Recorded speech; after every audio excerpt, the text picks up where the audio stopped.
Okay, guys, we are live. So for those listening at home, welcome to the Dungeon Musings YouTube channel. My name is Kevin Madison, and I'll be your friendly, I guess, technically the term is Game Master, but, I mean, when do we ever play by the rules in this channel? I think I'll call myself the Dangerous Master for today.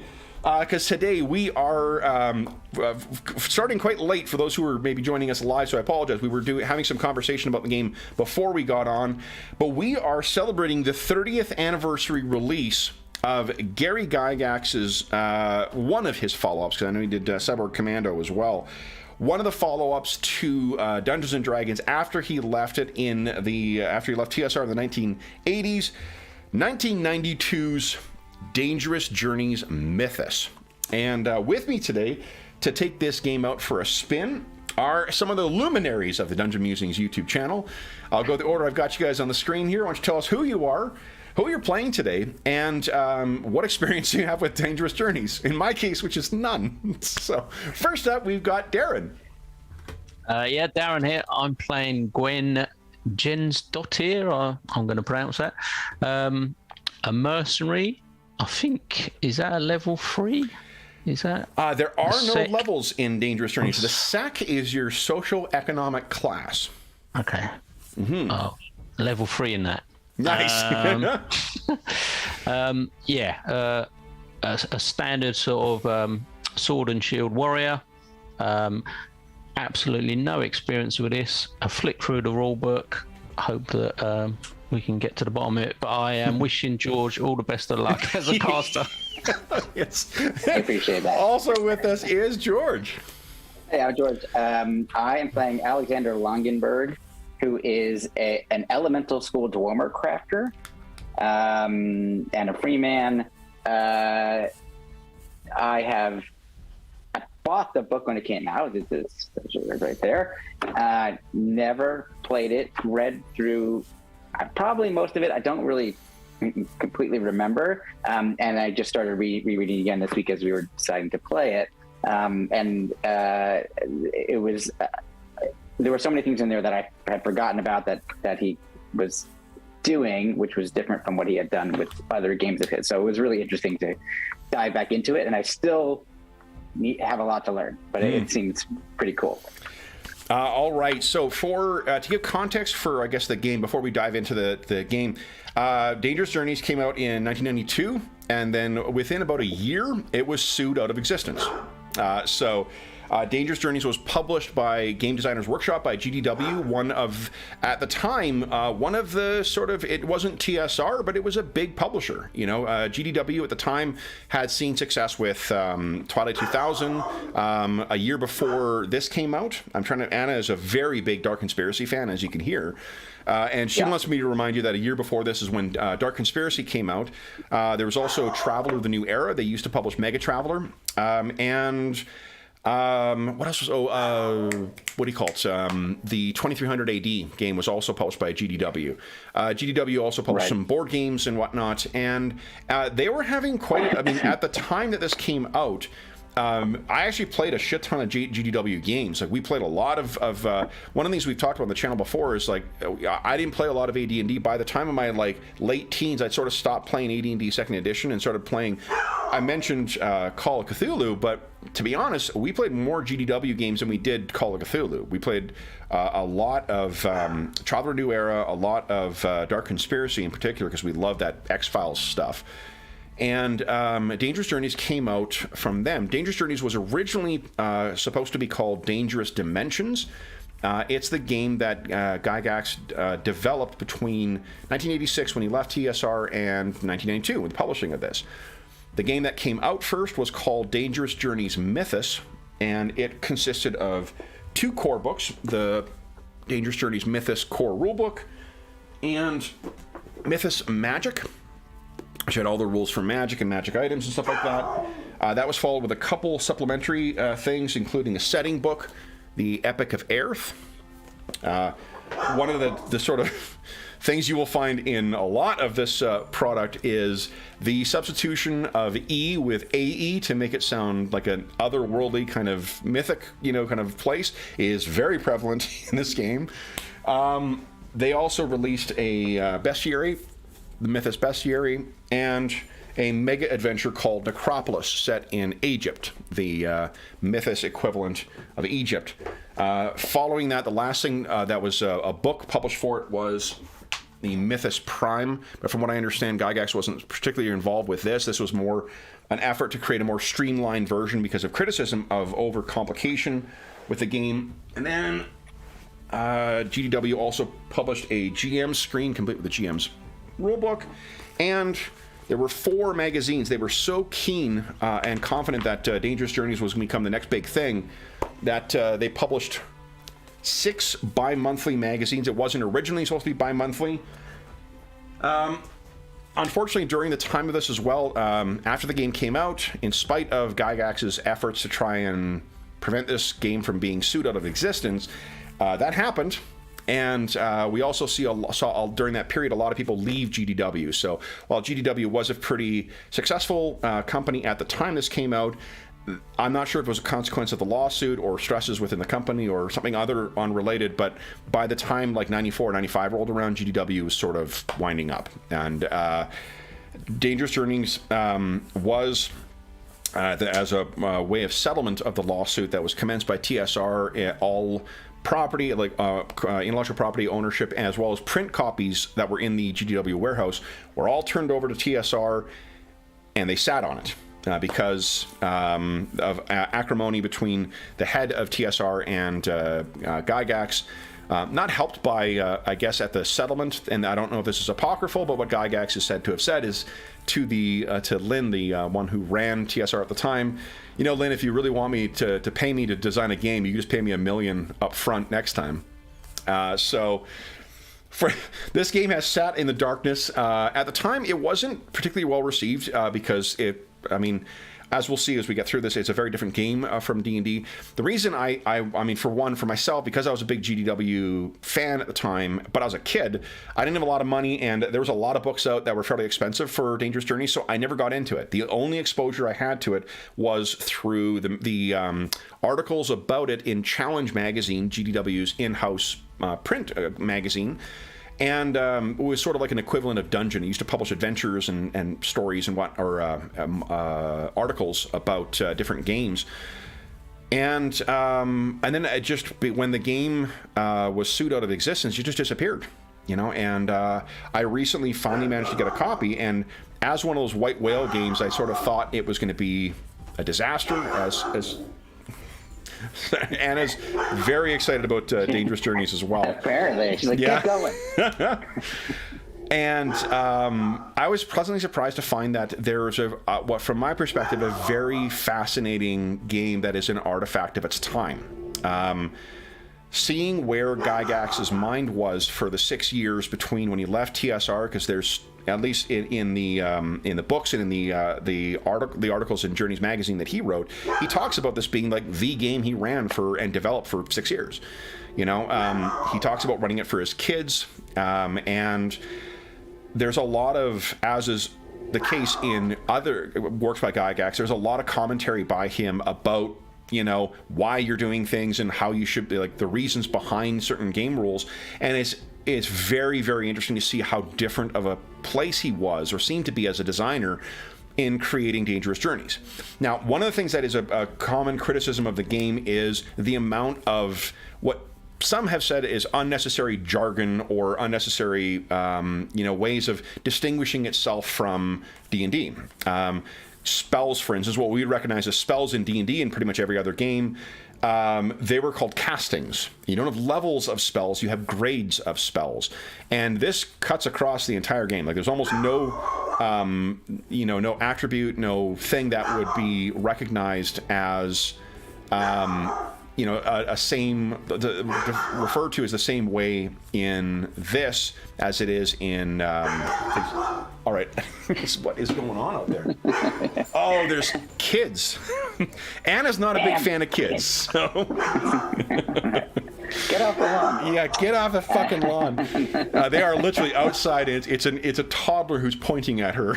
So that's funny.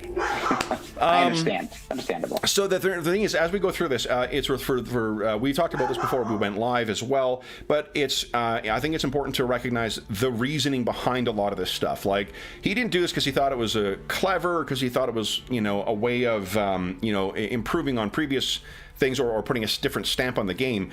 It's hard to imagine this was not primarily driven by putting up the best defense to the lawsuit that was going to inevitably come from TSR. So bear that in mind as we're going through. When you set aside all that stuff, the game is still a pretty complicated game, but I feel like it's one of those ones, without having run it yet, it seems like it's going to be one of those ones that is difficult to learn or trickier to learn, but is rewarding for long-term play. So that's my very long, me and Anna's very long intro into Dangerous Journeys. To situate this contemporaneous, this game, again, it came out a year after the original Dark Sun box set came out, so that's where TSR was in terms of their release. This is well before the release of the Skills and Powers books. The Vampire the Masquerade had come out in first edition the year before, and the Werewolf the Apocalypse came out the same year that this did. Cyberpunk 2020 would have been on the shelves at the time in its second edition, whatever this, I can't remember, I think Cyberpunk 2020 was the second edition, and there was like a Cyberpunk first one that was a box set. Yeah, that sounds right. And then George helped with his West End experience to this is the same year that the second edition of the Star Wars game came out. So if you want to understand where or judge this on the basis of where this game was in and sort of what the competitors were out there, Hero Games had released the fourth edition of Champions 3 years before this came out. And had a fairly healthy stack of books out. GURPS was in its third edition. Guys, do you want to add anything about to contextualize this stuff, or should we dive in? Just one thing for people who, maybe newer to the hop, not old like me. The OGL was not a thing. Like, that didn't come out for another about 8 years or so. So to publish a game system, you really had to make sure it was as different from any other game system as possible. Not in terms of mechanics, because that's not copyrightable, et cetera, but in terms of all of the lingo and all the terminology that you choose to use. So it was a difficult time period, because you really were worried, and especially if you had a previous relationship with a company, the gaming company, biggest, most, with most powerful. That you're at risk. It's at risk to try to make a game. But he was a great game designer. He loved designing games. It was his life, and so it was an impressive Herculean effort to do what he did. But in the context of doing it, I also think he came up with some really interesting ideas, like ways to think about things. Like, for example, with the spells, which casting is always complicated. More complicated than non-casting in RPGs. I can't think of a game where it's easier. But he did things like when there are these different spells that have different casting times, he gave it a different name. So if something is called a cantrip, it takes a certain amount of time. If it's called a spell or a ritual or a charm, those have meaning to them. So it's not just like random nomenclature. He tried to, take the restriction and do something interesting with it, which I think he did. So despite the fact that you're going to hear a lot of different terminology, there's also a rhyme and a reason to it. And I think if he had the ability to use whatever nomenclature he wanted to, he still might have done some of these things that are cool, but he would just be under names that we're more familiar with. So so it's interesting. So I just don't. It throws you when you first, for me at least, when you first start reading the book, you're like, what do all these things mean? I know what they are, but as you start to pick it up, you're like, oh my god, it's actually easy to know what they are. Okay, now I know what all of these spells mean. Okay, now I know what all, like, it actually starts to become easier to play. It seems. We'll see. Yeah, and that's, I think, the thing that really appealed to me about it is that there are a lot of the systems that are underpinning the perceived complexity are enormously, or at least impressively elegant. There is an elegance to the way that everything rolls out and everything sort of permutates from the core mechanic. That comes down from. And it's very, very interesting. We run a lot of second edition. If you're not familiar with the channel, a lot of second edition AD&D on here, and it's really interesting to see this as a response to where the game was. This was Gygax's opportunity to start completely fresh and say, all right, we're going to make a very different experience. And the type of experience you get with Dangerous Journeys, I think, is going to be different from a D&D type experience. It is a much more role-playing focused experience and a much more, I think, a more simulationist kind of experience. The game system itself is, at its root, a skill-driven system. So there is everything that you do in the game, any kind of action resolution, is either going to be making use of your skills or one or more of your different attributes. So everything is resolved through a D100, and effects are, I believe, always a D6. So the only dice you're using in the game are a D. That's not true. You use D20s sometimes for some tables for it. Yeah. But and initiative is a D10. Initiative's a D. Oh yeah, so that's a D10. Yeah. So they're. Yeah, so anyway, let's talk about our heroes. So very quickly, we'll just go through the character sheets. Now, I've got, guys, I can display for the folks at home the PDF versions of this.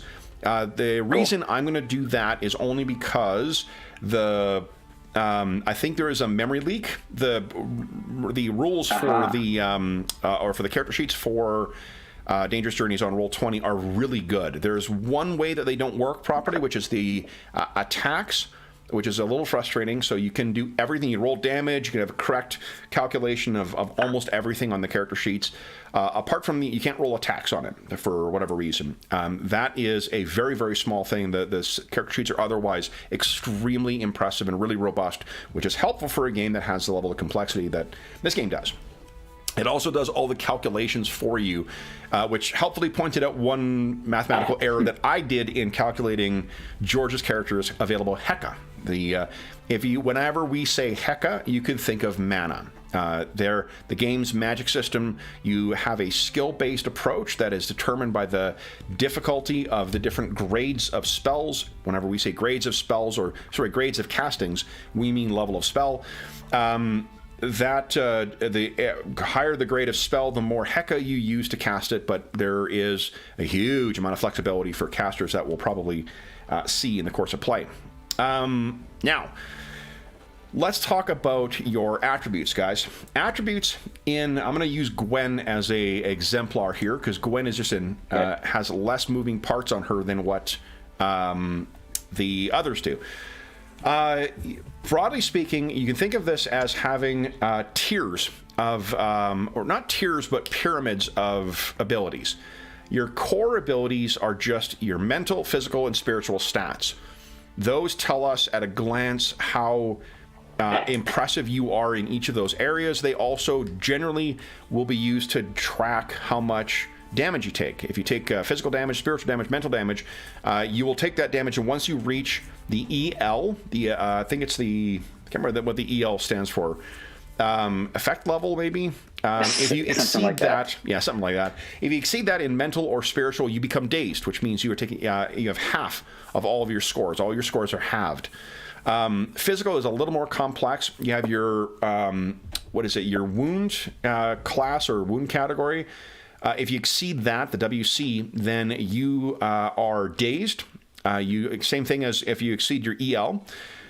If you exceed your CL, your critical level, that means you are dead and unconscious. You are unconscious and potentially dead. If you take damage in excess of your physical score, the 108, or in Gwen's case, 108, you die.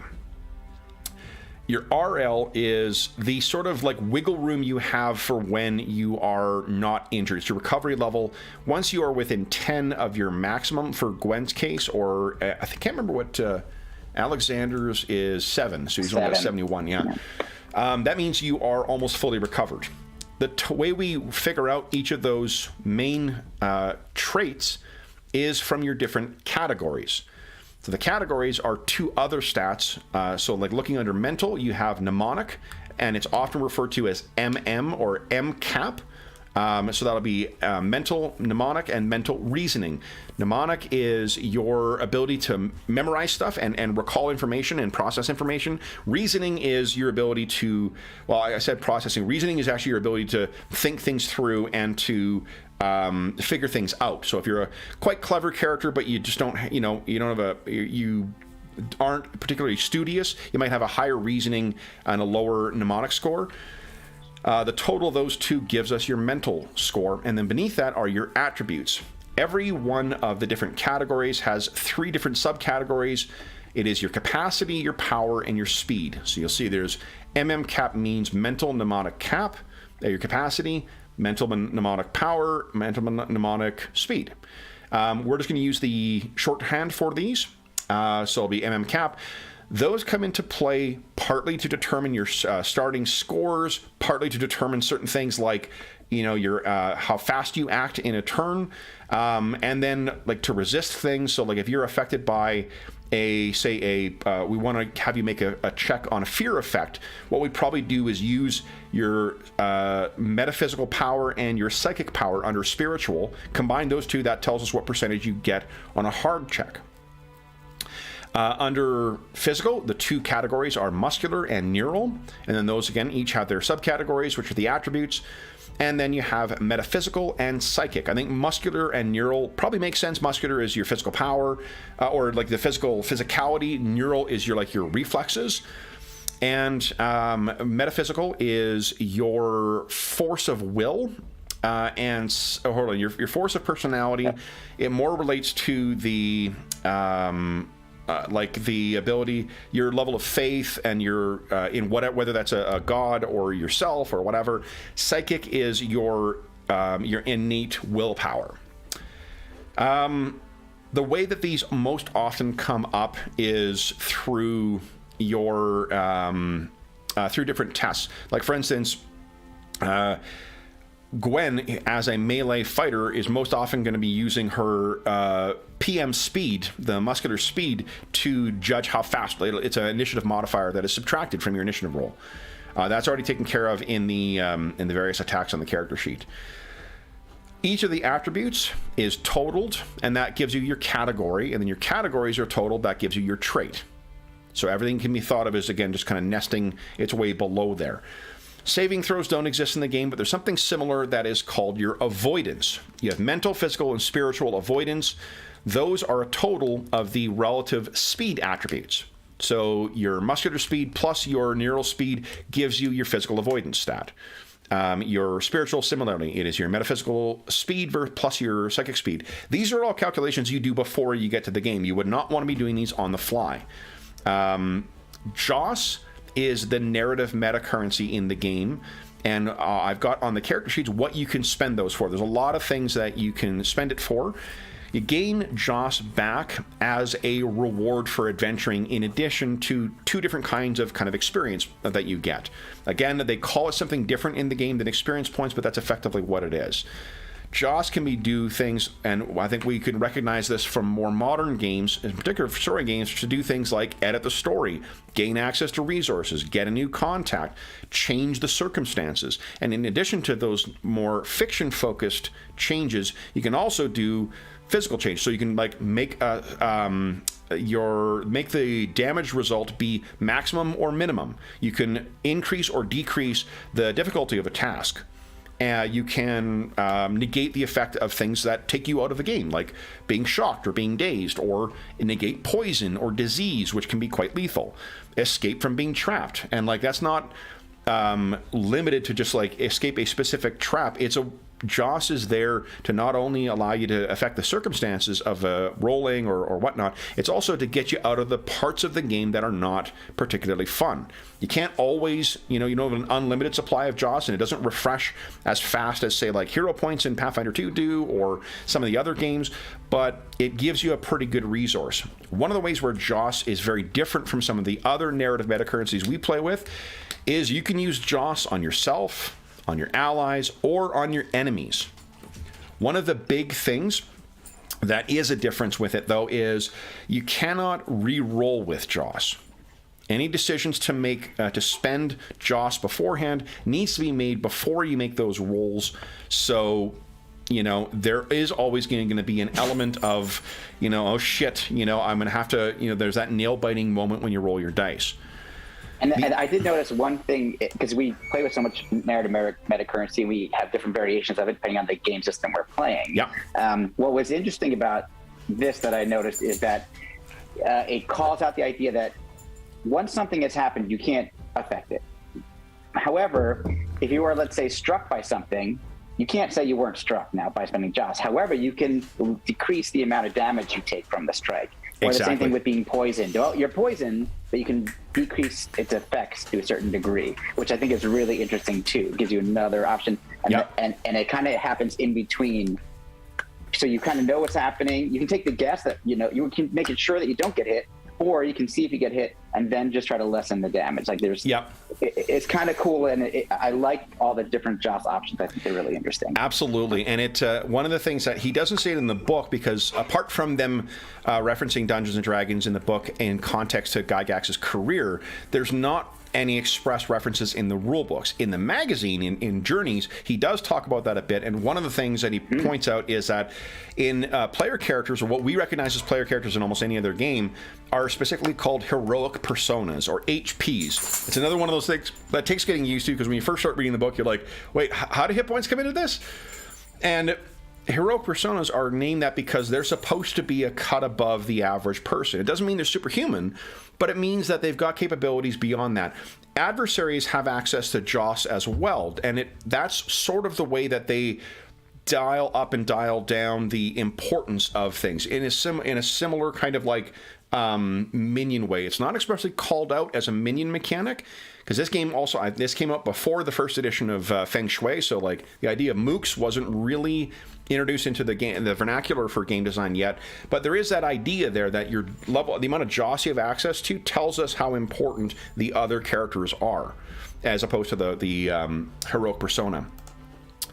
The dodging factor is a neat thing. So, for instance, Gwen has a dodge factor of -0 when she's got her armor on, or when she's got her shield up. But when she doesn't have her shield, because of her neural speed and muscular speed, she actually has a penalty that's applied to other characters when they try and hit her. So if you want to play a lightly armored character who kind of like dodges and weaves and whatnot and relies on parries and such, the game has a way of doing that. Last thing that's on there is physical resistance. That is a stat that is used for non-lethal combat.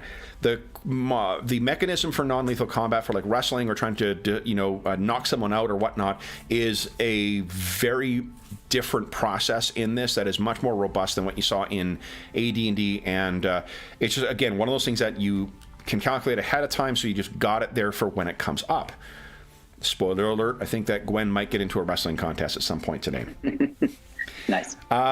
Armor functions like a damage reduction in this game, so it's the same way that, like, say, RuneQuest did it, or Hero System, or GURPS that were contemporaries from this, as opposed to just giving you a bonus to being hit. And what we can see down there, there's a little matrix I've set up for Gwen. What this is the game, like a lot of more modern games, tracks different kinds of damage. So piercing, cutting, blunt, fire, chemical, stun, and electricity. Stun is an interesting one because they've actually separated out the sort of non-lethal damage from lethal damage. So, you know, what you'll find if Gwen was clad head to toe in, say, plate mail, you have a huge stun resistance. It's very hard to punch someone into unconsciousness when they wear plate armor. But it's separate from the just flat out blunt damage. And we're going to see in play today how that kind of plays out. The different categories there, USVN, they're not called, I can't remember if they're called critical hits. I think it's called special successes. Again, to avoid that lawsuit. There aren't express hit locations. Instead, what he's given is you do make a roll to find a strike location, but and again, strike location as opposed to hit location, they are measured in non-vital, vital, super vital, or ultra vital. And it's sort of you leave it to the characters. There's different armor that tells you what covers in different locations, but it leaves it to the narration, to the fiction, to figure out where that is. And I really like that only because, if you are a long-term GURPS player, man, does it ruin the mood when you constantly roll groin strike. Like, it's awesome. Another shot to the groin, another shot to the groin. Really has a hard time reinforcing, like, say, a horror or a more, serious tone. So it's kind of cool that it's left to the fiction in that way. I've got pre-calculated for Gwen her parrying chances, and the way that the parrying works is you take your hand, whatever weapon you're using, a hand weapon, the difficulty of that is measured by what you're being attacked with. Parrying an arrow is a lot harder than parrying a sword or parrying a fist. So I've done that pre-calculations for you, but it's very easy to figure out on the fly. I've got down what your chances are of success. As you can see, the chance to parry a hand weapon is pretty fucking high for her. It's 114 without other modifiers yet. Wow, but, and in contrast, I have a 22. Yeah, you're not great at it. Skills play a huge role in this. The way that it's balanced is that you have to make use of an attack in order to parry, and you don't make a decision to parry until after you know you're hit. So you don't have to pre-spend one of your attacks, but if you are hit, you can choose to parry then. There's something else that might come up in parries, but we'll deal with that when we get there. The numbers of attacks you have is set by the skill level that you have. I've pre-calculated that for Gwen and for Alexander. But again, it's something that's relatively easy to do on the fly. Each weapon also gives you a certain modifier, so certain weapons are more effective and more easy to use than others, and that's already been added to Gwen's sheet here. But then we look at the skills, and the skills. The thing I find that's interesting about the skills is there is a extensive list of mental, physical, and spiritual skills. But there's also an effort to categorize them. So, you'll notice that Gwen has two skills called Criminal Activities Mental and Criminal Activities Physical. It's sort of in a similar way to the sort of like professions that we see in like 13th Age. It's a collection of like anything that makes sense that would be a physical criminal activity, like sneaking or climbing or like picking pockets or whatever. All that shit is encapsulated by that, and doesn't mean that those activities are only found under there. It just means that they happen to be, if you're using that skill, you can use it for those purposes. Mental activities is things like, tricking people or bamboozling them or running a scam or deceiving, like anything that conceivably fits under there. Rules is written, you're supposed to pick certain categories, but I just don't want to do that. So if you've got the skill, you can use it for any of the purposes beneath there. That's how you do like specialization for hand weapons. If you want your character who's better at swords than any other kind of hand weapon, there's a way of doing that by the rules. I'm just choosing to ignore that for the purpose of today. Other kind of neat ones that may seem odd, handicrafts handiwork is just like the grunt work. It's a way of measuring all the little like shit that you would learn as a character growing up in a quasi-medieval environment. So it's like a little bit of it's basically, if you want to make a boomer joke, any of the skills the boomers have from owning a house when they're 19 and older, that's what it is. It's learning how to fix things, cook things, whatever else. And there's different ways of learning that stuff, but it's cool having one category that sort of covers all that stuff. That to me feels like a much more modern game mechanic than having to pick specifically each individual task the way you do in a lot of versions of D&D. Other than that, the only other thing I'll draw your attention to is the difficulty. So if you look at your character's skills, you would likely think that, boy, there's not really a great chance. For Gwen, her highest skill is a 57.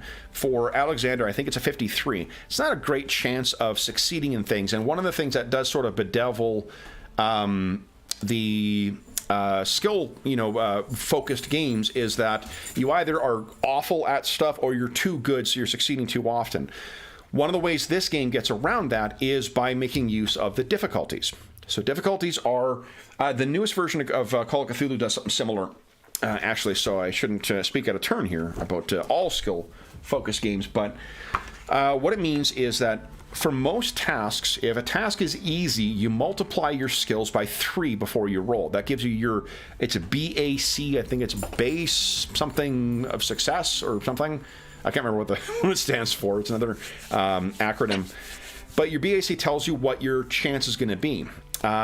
So, even though, say, Alexander only has a history of 30, if it's an easy task for him, you're actually rolling against a 90. If it's a moderate task, which is most tasks that are remotely challenging, it's ×2. If it is a hard task, then you use your skill rating. So it's only when we're getting to really things that are going to be, it requires some degree of skill and challenge. Then we go into the hard, which is whatever your base skill is. And then there we get into the higher levels of difficulty, which become dividers instead. Or divisors. Your difficult is half of your skill rating, or your steep.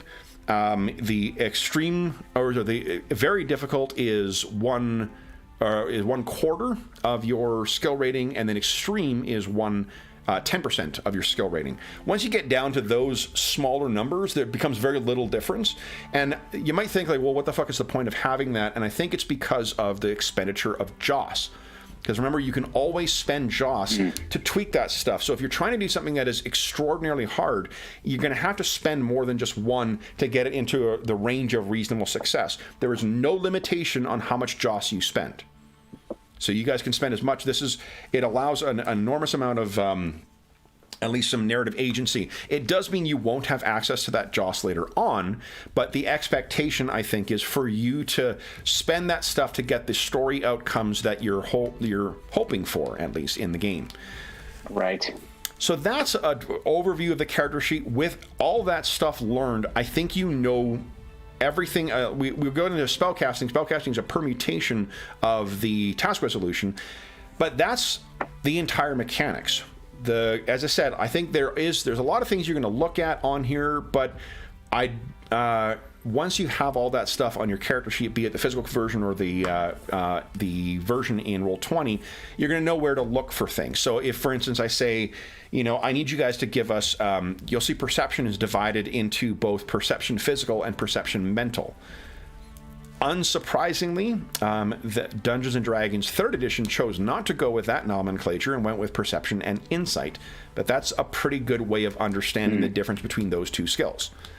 So let's say I want you guys to give us, you are judging the whether you can trust heading in for a celebratory party at the end of a task that you guys have both had. What I'd ask you to do is, so I'm assuming I'm not comparing you to someone's deception. This is just going to be a chance of you reading the room. Why don't you each give us a moderate perception mental check, please? So if you go to your skills tab of your character sheet, once you click on perception mental, it should prompt you to select a difficulty. You'll see that there are a lot more. Look at that. Success from Gwen. What's the difficulty? Moderate, please. You'll see there's a lot more difficulties listed there than the ones I've mentioned, because, again, if you really want to go into greater detail, that's in there. I feel that's probably a way of, like, punishing people for using JOS, and so I'm choosing to use just the baseline complexity. Yeah, I appreciate that. I feel like it's enough. The 5 or 6 categories is yeah, really, like, use all of your JOS. 10, you guys each are starting with 10 JOS. 10 is on the higher end, like it ranges from 2 to 14, I think, is what you can start with, and you randomly roll that. You blow through all of it to get something. George has helpfully rolled us a special success. Special success is, I believe, 10% of your skill rating, of whatever your, not your steep, which is your study, training, education, experience, and practice. Or your skill rating. It's 10% of whatever you're rolling against. So if you happen to be rolling against an easier task, there's more chance of getting that success. This tells us there's something else. So what I'll tell you is, and we'll be very slowly easing into an actual role-playing scene here, is that your character, Alexander, you know that for the most part, everyone is going to be very glad to see you in here. but you can see that there's one or two that are outliers in here that look like they may want to cause trouble. So and there is also special failures that have, as is common with games of the era, some very highly comical critical fumble tables that you can use to make life more interesting for the characters. So the one thing I'm going to add a little bit of complexity to this, and that is to give a contested role. So let's say, Alexander, you guys are let me move us away from this thing. Brace yourself. This is going to be such a dramatic change, guys. Are you ready? Oh, no. Here we go. Boom. Our scene opens for our story. Anna always wants to get ahead of me on things. Dogs barking in the distance. There are hounds barking outside of this. What you see on the screen is what we would see first. It is clearly a big Viking hall, or a Norse-style Nordic hall. Above, we can see the northern lights dancing, the Aurora Borealis. There are birds circling around, and likely that are eager to try and recover from any scraps that will be coming from the feast that is being held within. Because boy, is there a celebratory feast being held. This is the Hall of Magnus Firewalker. Now, Magnus Firewalker has been dead these 400 winters, but his clan is so respectful and remembers this brave Thane so much that Magnus Firewalker still lends his name to this. The Thane who currently inhabits this is named, where is it here? Somewhere down in my notes. This is Thane. Too many notes here. This is Thane Thorfinn Ofigson. I'll put that in chat for you.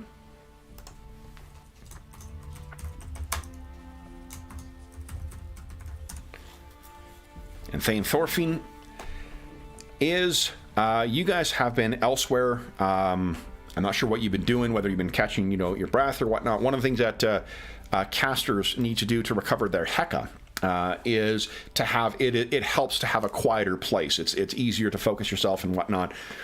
And Gwen, you are from this region. Let me show you guys quickly a map here. Let's see here. Where's this map of? There we go. Europa. Again, this game really loves substituting AEs for E's to discern this game. And in fairness, the way this is supposed to be kind of like a hidden world setting. Originally, the Dangerous Journeys or Dangerous Dimensions originally was supposed to be for a game called Unhallowed. Unhallowed was a modern day sort of supernatural kind of thing, and it's what Gygax wanted to publish at first. But if you're going to pay Gary Gygax to design a game, GDW wanted them to get a fantasy game out first. But all throughout the rule books, the core book and the magic book, there are references to what was intended to be in Unhallowed and other supplements. It was supposed to be, as was very popular at the time, a multi-dimensional game.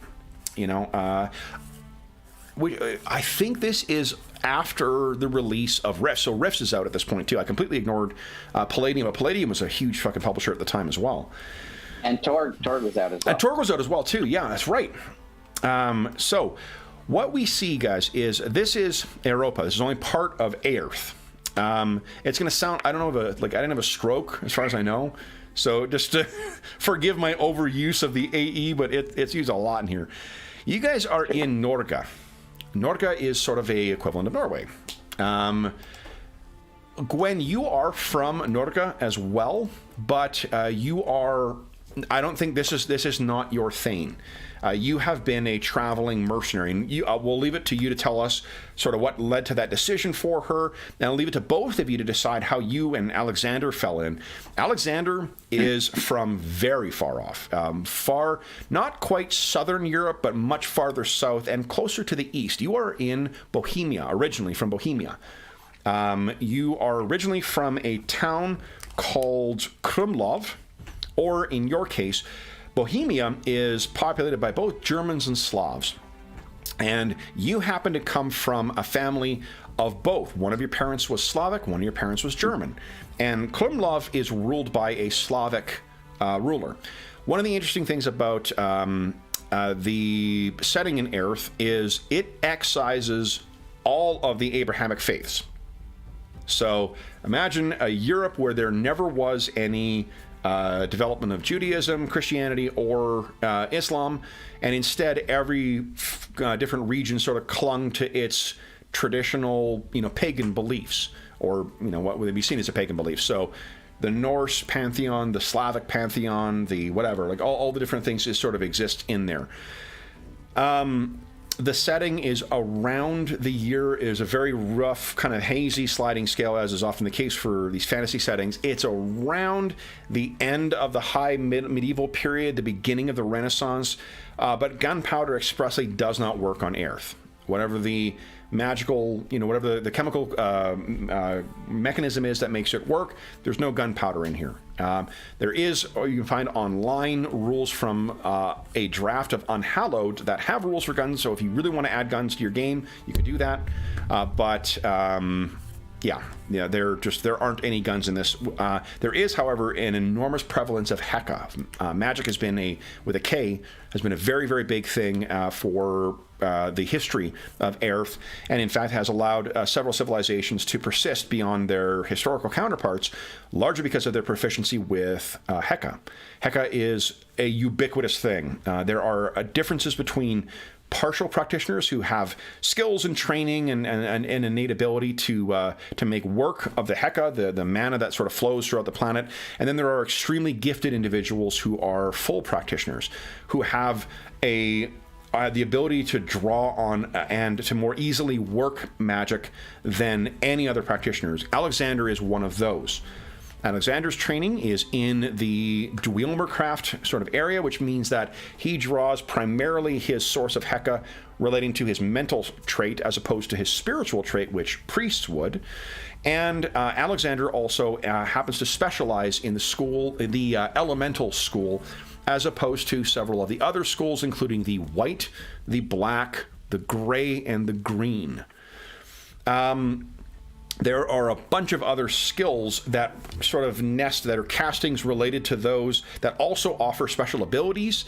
One of the neat things that you would think of as like class abilities in other games are often sort of hidden in the descriptions of spells. So like Alexander has training in exorcism. Exorcism does have castings, but there's also some core things you can do with that skill that are described in the Mythus core rulebook. It means that you need to sort of keep track of all that shit and look it up at times, but it's kind of neat that you can have a character who doesn't cast any spells, but, knows some basic divination, rituals, knows how to set up a ward against spirits and stuff like that.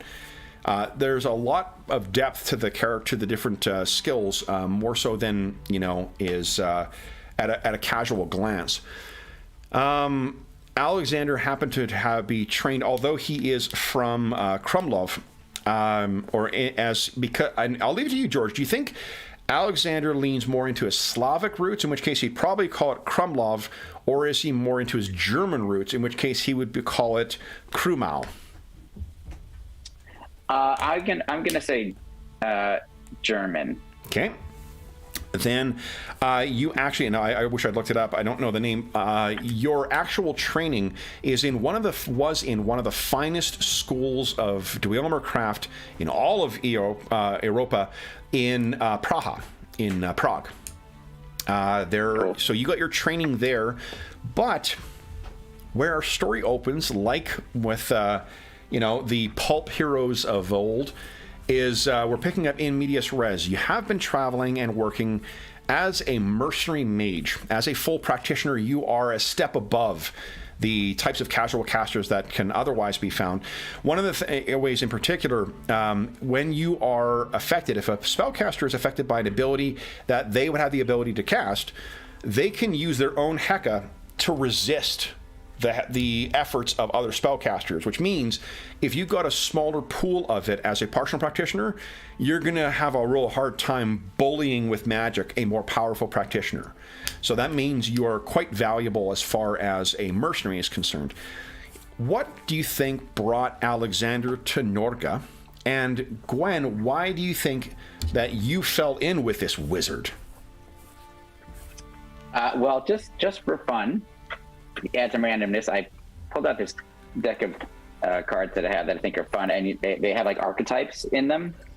And each archetype has like the light side of the archetype, the dark side of the shadow side of the archetype, kind of Jungian thing. So the two I picked at random were turned out to be Rebel and Addict. So, and they're not all bad. They do a good job.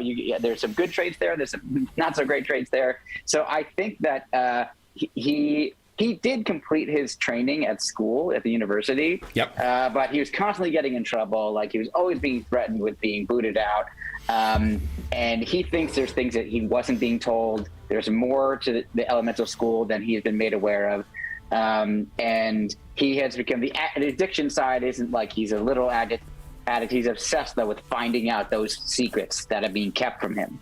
Yeah. So he has decided to head north because he's heard that perhaps there are entities, wizards, etc., that may have greater knowledge, sages, greater knowledge of these lost elemental magics. So one of the things that Alexander would know then, because he has, you've got metaphysics as a skill. You also have training in the meta planes and multiversal planes. You would know sort of that there are two sort of structures that sit atop this world. The same way there's like, in D&D there's astral plane, ethereal plane, and whatnot.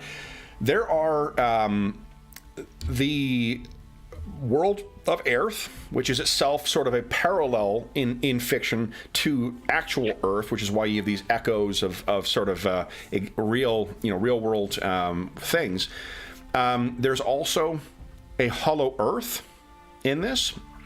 There is also subterranean Earth, which is sort of like the Underdark. But it is there, as was very popular in these early 90s things, there was an effort to try and put a rationale. Nowadays the OSR movement likes calling it like Gygaxian realism, but it just, at the time it was just trying to put logic, Shadowrun trying to explain vampirism as a virus, for instance, If that wasn't too obvious of a metaphor for you, they expressly tell you, no, vampirism is supposed to be a virus. Similar, they're trying to find a scientific explanation for it, or quasi-scientific, a comic book level, level of explanation for it. So there's that subterranean realm. There is also the Seelie and Unseelie realm that also are parallels of Earth, and then separate and apart from that, there are also planes or other planes, elemental planes like we would recognize from D&D or from classic sort of Egyptian elementalism, and there's also interlocked with that. There's sort of an angelic plane and a netherworld where demons and demonic powers can also exist. So there are all sorts of different realms, and the ways, in addition to being able to make use of very powerful castings to travel those realms, there are doors and there are gates. Doors are ways of traveling between those realms that can be opened with certain, if you know the way of opening those doors, and gates that persist.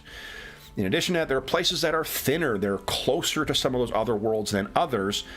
And I think the interesting implication for that is that there's the idea of there being the primitive is at the disadvantage is kind of taken away, because it just means that other civilizations or other cultures will probably dive more into Heka to fill the gaps that are seen in other things, like ways of communicating. If you can use Heka to communicate over long distance, why would you ever need to develop a telegraph? Or set up a Pony Express or something like that. That's just how you do it. Why would you want to change that?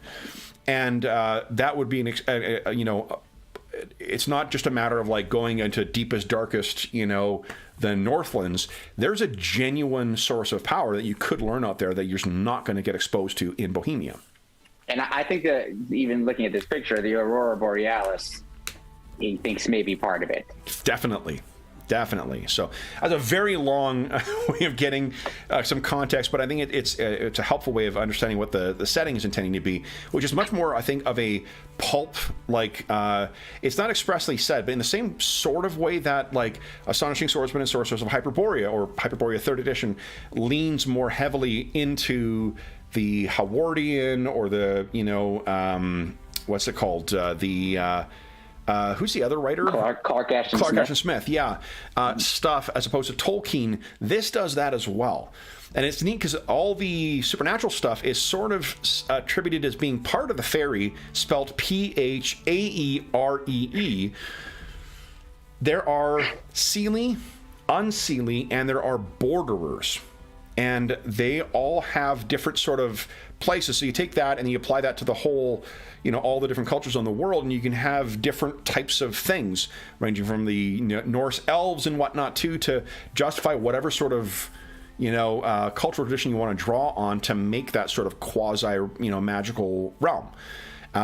But your heroes are more pulpy, I think, than the Tolkien-esque go on a big quest type characters that you see in D&D. So Gwen, Darren, once again, as we did before, just fucking talking while you gotta sit and wait. Tell us a bit about Gwen. What led Gwen to set out on this? I think one of the things we can say is that because it's a fictional world too, we don't need to necessarily reinforce gender roles if we don't want to.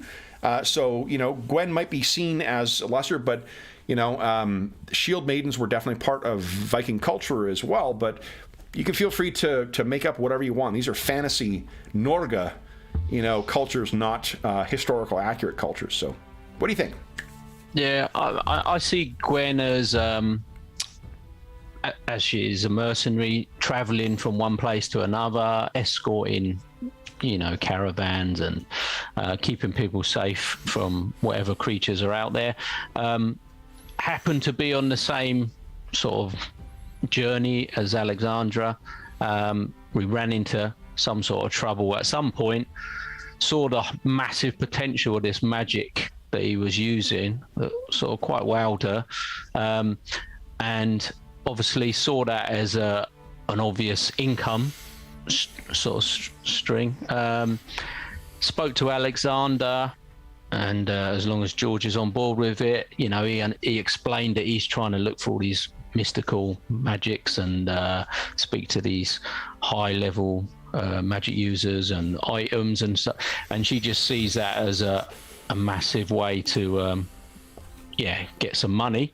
Yep. So in agreeance, if I keep you alive, we split it 50-50. Anything you make from all this magic, you get your learnings. Anything we find, we sell.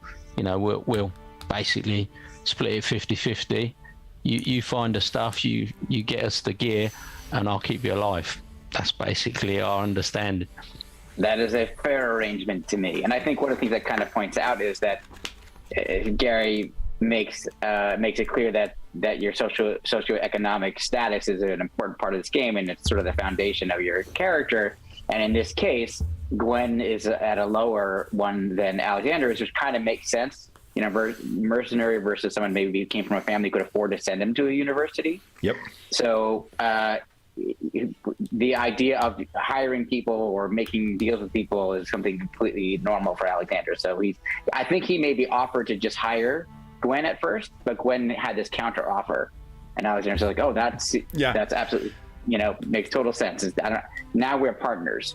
Yeah, and we can go off and do our own thing rather than stay with these other people that we've been traveling with, etc. Mm-hmm. It's also worth noting your SEC, your socioeconomic class, you can actually change that over the course of play.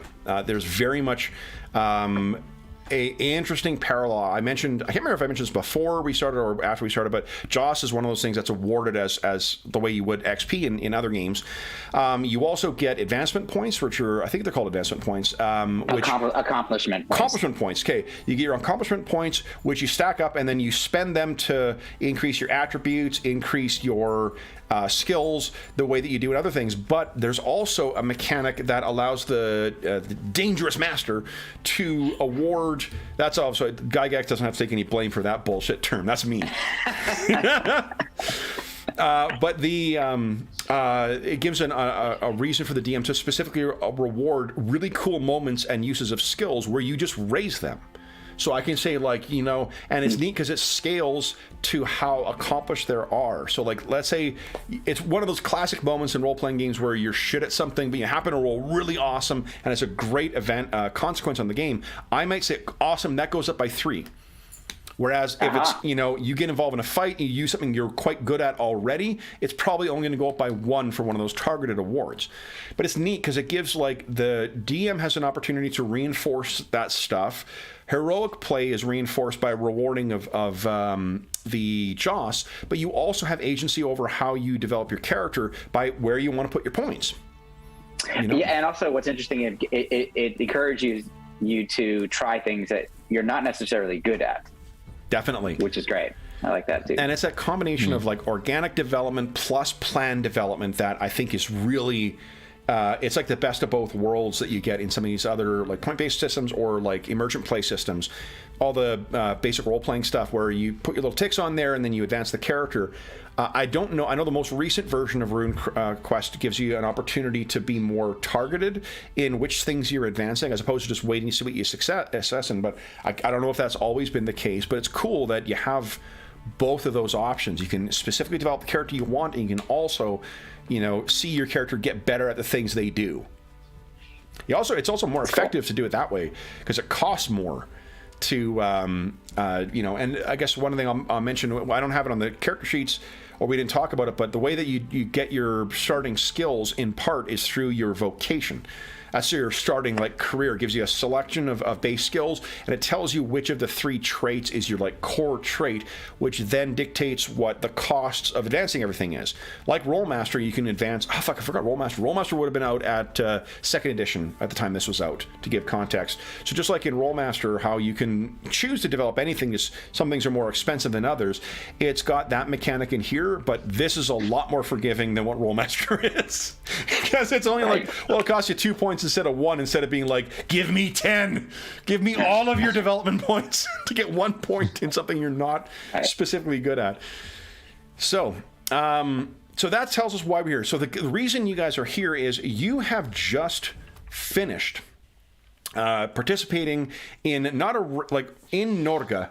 It's your classic, you know, warring thanes kind of thing. Yeah, they'll go out and they'll attack each other and whatnot. But the Hall of Magnus Firewalker has never fallen, not since Magnus's time.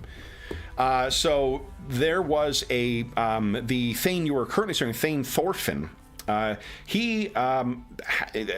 went out basically on a punitive raid against a rival Thane who had allied himself with some evil Alfar. And the Alfar are sort of like a Norse elf type of fairy. You can actually play characters like that. They do have characters in, like, non-human characters in the core rulebook. You can play Alfar, you can play elves, which are Alfen, you can play dwarves, you can play gnomes. I think that's all the non-humans, but they give you rules at the back of the book for making any other kind of thing you want. So if you want to introduce, like for me, thinking of Egypt, I feel like maybe this is the influence of Kobold Press's Midgard setting, but I'm like, we got to have gnolls in here. There's got to be jackal people. So would that I was going to run this on a more regular basis, for sure, jackal people out of Egypt would be definitely a player character race, but it is very humanocentric otherwise, you know. So that's what you guys have just come back from. There was a Thane who had allied himself with some evil Alfar who had designs on something. You maybe didn't have. Well, let's do this. So we'll explore a little bit of backstory here. Do you think you would be questioning anything beyond the paycheck to help them out against this, or would there have some reason that you would have got involved with this? I would definitely have like a strong family banner type approach, you know. So our banner stands against whatever with your banner, and so we'd have probably had some sort of clan or whatever term we're using to say, you know, we stand with you if you're in trouble. So do you think Gwen has a personal connection to the Thane, to this particular Thane? No, it'd be her father. So Okay. she's acting on, on her father's requests. Oh, okay. So, and he's your father? Do you think he's He's quite high up, Oh, okay, interesting. I think it's because she's a mercenary. It's neat because your career also, like, you can be born into a certain SEC if you roll randomly, but then you can also be like, if you're the black sheep, you're treated as having the SEC of your career as opposed to what you're born into. So, narratively speaking, or mechanically speaking, Gwen could have been born into like SEC 6, SEC 7, and because she's chosen to take up arms for pay as opposed for glory or honor or whatnot, that's why she's treated as like a lesser. She's definitely a rebel, like Alexandra is, but she's still got her honor. She's still, supports her family. But she'll get as much money as she can where she can. But when the call to arms, she'll be there. Got it.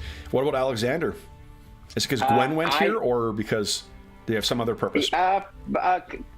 Combination. I think I think there's some camaraderie that quickly develops between the two of them because of that kind of rebellious nature. Yep. So he's interested in helping her because they've started to develop some kind of bond. But at the same time, he wants to get information, and he feels that, well, the Thanes are the ones who rule this area will probably know more than anyone, or could point him to the people that may have ancient secrets. So it's a combination. So he feels like he's doing what is right for his friend, but he also he's out for himself too. Why don't you give us a moderate fairy culture check? So I can't remember what it's called now. Yeah, fairy folk and culture. Yeah. Moderate. There it goes. Success. Awesome. So what you, I think one other point of that you would, one aspect of this contest you would also be aware of. The Alfar are the elves that, and they're not just, they are very separate and apart from the Alfin in the setting. Like the Alfin are more the otherworldly, sort of almost like Shakespearean Midsummer Night's Dream type, rulers and whatnot. The Alfar are much closer to the Norse sort of idea of, wrapped up with the Norse myths and the nine worlds kind of ideas and whatnot. What though, is that whenever they're coming from the other world, from the fairy realm, they have their own aims and goals and whatever else. And the fact that there was a force of them, not just like one, fairy soldier or one Alfar soldier who was there. There may have been more to it. I think at this point, having raided there, having been involved, you haven't uncovered, which is not unsurprising. They're tricky fuckers. But we can picture almost that there was a point at the end of the conflict when, they were defeated, that rival Thane was defeated, his people were taken into thraldom, the warriors were dead or surrendered. You were looking around trying to figure out what, was going on. And I imagine, what do you think you would be doing? Like, what would Alexander's sort of modus operandi be? To give you context for where you're probably be located, your types of magics would definitely be more from the back, or perhaps just like summoning an elemental and sending it into fight. Right. Once this is all over, what would Alexander be doing in that, the ruins and the aftermath to try to... Yeah, that's great. In fact, it kind of ties into... I haven't selected all of my castings yet, but I have about 13 that I've got so far. Oh, nice. And That's impressive. I focused only on General Dwarmercraft and Elemental School, just because those are my two areas of expertise, and I'll pick some from the other areas later. But a couple of things I picked were, in addition to things that are related to battle, I also picked a few things that are avoided to understanding and learning things. So one of them, I gotta find it, detect hecasources cantrip. Do you know what page? No. That's okay. Sorry. It's like 50. Again, this is a General Dormercraft of grade. I did write that down. Grade 4. Grade 4. Okay. Yeah. Tech course. Okay, so it's page 41. Yeah. Okay. So So what is? I would attempt to use that as a way to start to determine, are there sources of Heka here, and anything strange? So there's preternatural, supernatural, or antitial. There's descriptions for what those different types of things are in the rules too. I did not have time to read it before. I saw that just as we were getting set up. I'm like, fuck, this would be awesome to use. All right, but we'll. Okay, so what is your chance of casting a grade 4 spell? So grade 4 for general is 159%. Okay, so normally the chance of in battle, or stressful situation, the maximum difficulty you can get is moderate. However, this is outside of the battle, so you got as much time as you want. Go ahead and give us a roll at easy, I believe, right? Yes, I believe that is correct. Yeah, let me roll. Yes, I believe that's correct. So, do we Armorcraft at easy, just to see if you get a special success from this. Totally. All right, here we go. Anna wishes you luck. And easy. I appreciate it. Okay. Sorry. I was going under powers and castings to do it, but I'm going back now to just my skills. Yeah. Skills. Here we go. Nice. Yep. All right. So what this tells us is, as a cantrip, that means it takes you 3 CT. So time in the game is measured just like it is in other RPGs. Your basic unit is a CT, a critical turn, which is 3 seconds. The next one up is BT, or battle turns, which is 10 CTs, so it's 30 seconds, and then the next step up from that is action turns, 10 BTs, that is 5 minutes. So a cantrip takes you, I believe it's 5. 5 CTs, so 15 seconds to cast this spell. Yeah. What does it look like as you cast your spell? What are you picturing? I think that, just based on this image here, that my eyes start to glow. Yep. And I'm given that sight that helps me see into the dimension of from whence Heka comes, and it becomes visible. And to give folks a context for how much Heka you've access to, you've got what, like 1154? Yeah, I think 1162. 1152. This costs 75 Heka to cast this. So this is you've got a lot of ability to cast a lot of spells. Yes. So what you can tell is there is definitely the fairy forces that you faced here. There was some initial resistance. So Gwen probably went toe to toe with some of these dusky, skinned, almost like the color of snow at dusk is what the color of these things, skin. You faced several of these warriors, capable warriors definitely, but they fell. And it seems as if the numbers that your spies had identified, they weren't here. Neither was there the full complement of the Thane's forces here. Fortunately, you did kill the rival Thane, but it seems as if some people, including the Thane's family, did retreat. What you find, Alexander, is there is evidence of some door here. A door likely from the aura that you see to the fairy realm. As if the Alfar had a backup plan in mind. This appears, the doors are generally permanent things. They're permanent fixtures. So this place may be one of the places across the northern reaches that is particularly close to those realms of the fairy where the Alfar are dominant.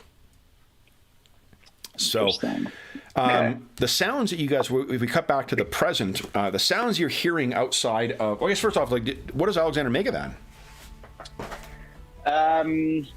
I think he's has some level of knowledge, obviously from university. That's why he has some skill in fairy folk and culture and all of that. So he has some understanding of why that's relevant, and in terms of wanting to have a sort of potentially getaway plan or another way to bring more of the fairy folk here if necessary.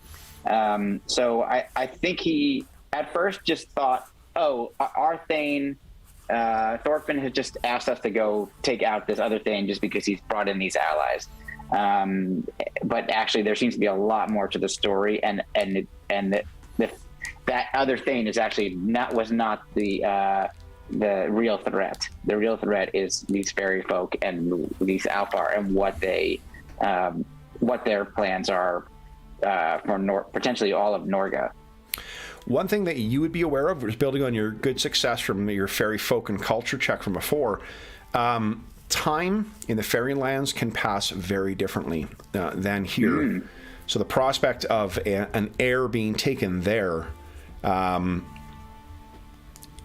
you sort of mark the idea that you want to be mindful of your slain enemy's children to fight the next generation. That might come a lot sooner than possible if they've been taken into the fairy realm. Interesting. Okay, so I don't think it's anything I can do about it now.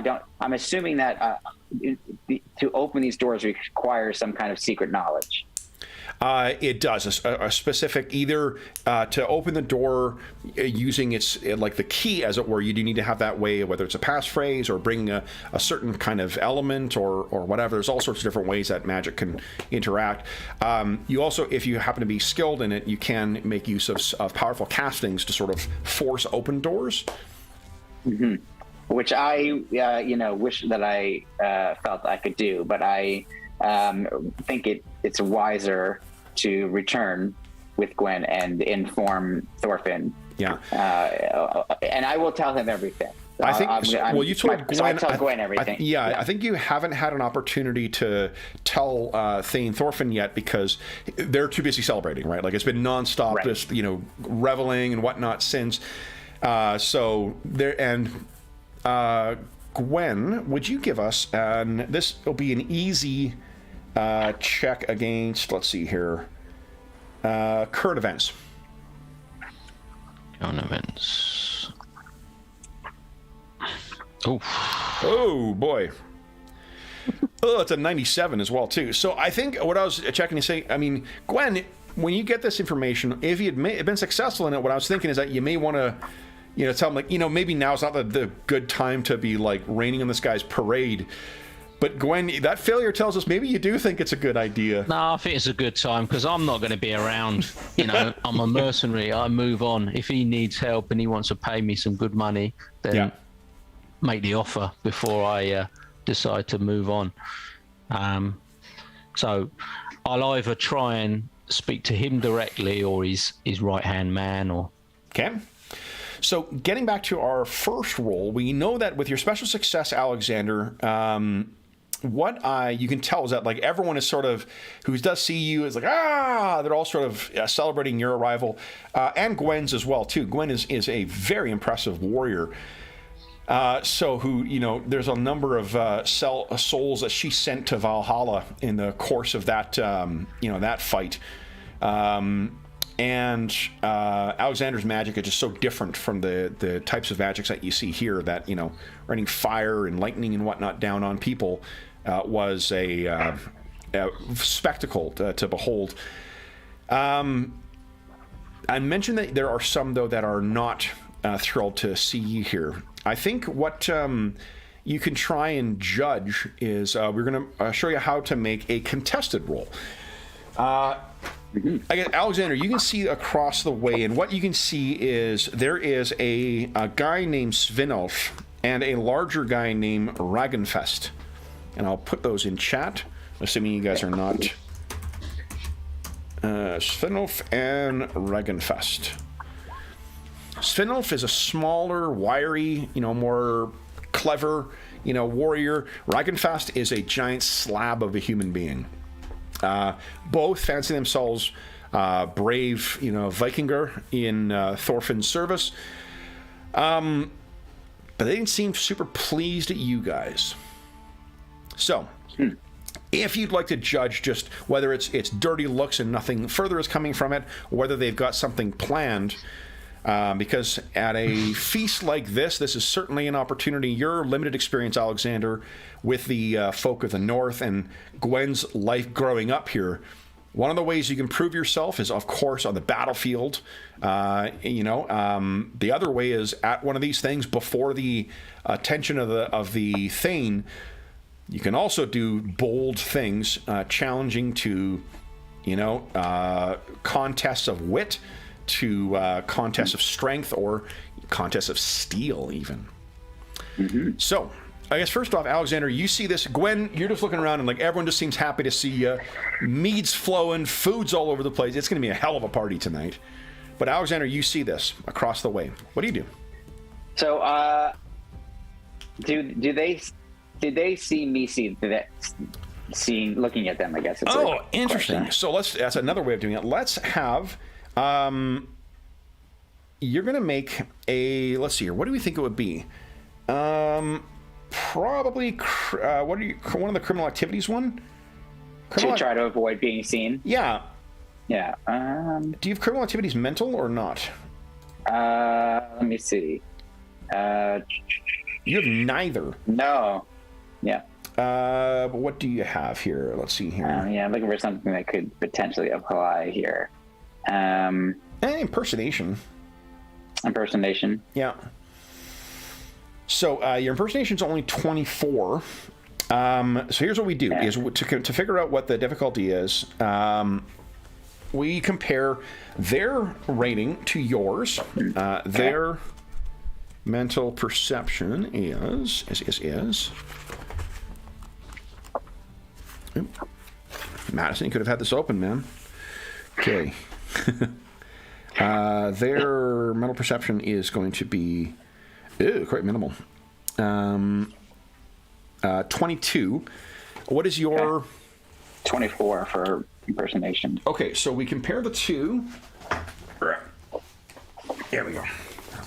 Got my DM screen here. Come on. So I can get my thumbs to work. All right, contested. There is only a 3-point difference between the two of you, so that means it is a hard check for you to do that. That's the starting point. You could spend Joss and adjust that now. Let's say it was something that you were better at. Let's say you had a 53. For whatever reason, we're using your Dweomer craft, right? 53 versus that, there is a 30-point difference, 31-point difference. Looking at the contest, that means it's an extreme check for them to notice it, and it is an easy check for you to hide it. Interesting. So the differences between the skill levels, it has a very substantial chance when there's a contest going on. And do we both roll then? Yes. Okay. And then it gets into that sort of like who checked, who got the best success, who failed, all that kind of stuff. I mean, with an extreme, that is 1/10 of their chance. So in that example, it would be a 2 that they're rolling against, as opposed to your 159. Yeah. Mm-hmm. Yeah. A special success trumps a regular success, and all that stuff. So anyway, let's make your roll then. So give us. Yeah, so I'm going to spend Joss, though. I'll spend 1 Joss. Okay. To lower the difficulty by 1. Yep, so it becomes moderate. So go ahead and make a check against moderate. I'll make a check for them. Okay. There we go. First dice roll has already gone off. Success. Oh, dang it. I failed. So yeah, you easily hide this. You spy them. You see those 2 weasels sitting over there. What do you do? I look around. If she's not near me, I look around for Gwen. You guys have just walked in. The big hole has been thrown open. Gwen's about to do what? Like, is she just going to grab a seat and at one of the long tables and start digging in, or what? Yeah, be looking for drink. That'd be the first port of call. So yeah, you look over and Gwen is already like. So I make my way over to her casually, looking as if I'm going to participate, do the exact same thing. And I pick up some kind of ale in a horn or something. Yep. And then I make sure no one's, right around us or paying attention. And I whispered to her, "Take a look at those 2 in the corner. I think they're up to something." Okay. Do you know who they are? Gwen, are you trying to be sneaky here or what? No, she's not good at soul, so she's just going to turn around and scan the room. Okay. And look in the direction that he was talking about. So then, with both of you guys, why don't you? the skill level for them to try and hide this stuff, like the subterfuge, is only going to be a 20. So how does that compare to your mental perceptions, guys? Mine is a 46. 37. 37, so that's 17. That means, Gwen, could you give us a mental perception at moderate and Alexander at easy? Okay. Let's see how you do here. Easy. Yes. Awesome. Both of you can tell the way they're whispering and pointing at you, there's something going on. They try to be clever and like, the big guy, Ragenfast, he gets up and moves away from Svinolf. But Svinolf just sits there and is glaring at you. When you look over Gwen, he is still just kind of locks eyes with you. And is this someone I know from my past? It's someone since you encounter? got here. He has definitely had an issue with both of you since you got here. And you suspect it as a personal thing more so than a like clan rivalry or anything like that. What's his sort of standing? Is he Anything special? A little higher than you. He's an actual like Vikinger in service to the Thane as opposed to a mercenary soldier. Okay. Anna. So before you guys have a moment to do anything further, another person you've met here, Rodiger, who is name is spelled like this. Rodiger, who is sort of like the seneschal to the Thane, he comes up and he says, "Gwen, Alexander, we thought you would not." Why are they Scottish? We thought you would not come. But the drinks are flowing and the meat is available. Why would we not? Why would we not take up this opportunity? Raise a glass and take a slug. Gwen, you are truly Yen's daughter. Here, your loot. And he reaches forward, and what we're going to do, guys, is we're going to just generate now what your cash on hand is. The way coins work in this is, I think this is... again, it's not actually said in the rules, but I think this is something that is a concession to his players. And who among us has not had the one player who insists on referring to everything as dollars or bucks in their game? I have no idea who you're referring to. What the basic monetary unit is the buck, short for the basic, what is it here? Basic unit coins. A buck in Mythus is your bronze coin, and then depending on, you have variants that can go into the different settings and whatnot. But at base, your bronze coin, it'll be 5 coppers will make up 1 bronze buck. Silver is 25, electrum's 200, adamantine's 200, gold is 1,000, platinum's 1,500, and blah blah blah. So we're just going to refer to it as bucks, because that's it'll be bronze coins is the amount that we're tracking. Your SEC, Gwen, is 3. Give us a 5d3 times 50, and then Alexander, you are what, SEC 6? Yeah. Yours is 5d10 times 100. Oh, okay. So 5d3 times 30. And, just out of curiosity, does Roll20 let you do multiplication? I think so. Let's find out. I don't know. It does. Look at that. Awesome. Okay. Okay. So, $1,300 and 600. If you guys want to get a sense of what the purchase price, what he says in the game is they've tried to gauge it to what an American dollar would purchase, but this is a 30-year-old game, so I don't know how accurate that's going to be, and at least 2 of us have grown up with currencies other than the US dollar. So,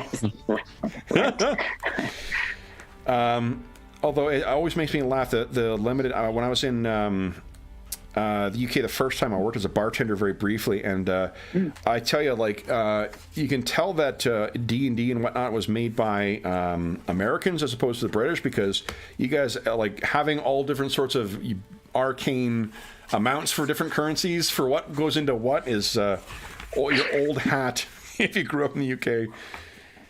Okay, what I was going to say is that to give you a sense of what you'd buy, to get a large room for a week from an inn would cost you about $200. Okay. A pint, what the heck is it? Here we go. Daily would be about 35. A pint of beer would be 2. I mean, I think, and also just to point out that, you know, using terms like buck was a way, because the idea was to be a multi-genre game so that you could just translate that into the local, like you're saying, bronze coin or whatever. So it's worth bearing in mind, because unfortunately no other settings came out. We don't get to see that in play and how that would work and make it easier for you to translate these things.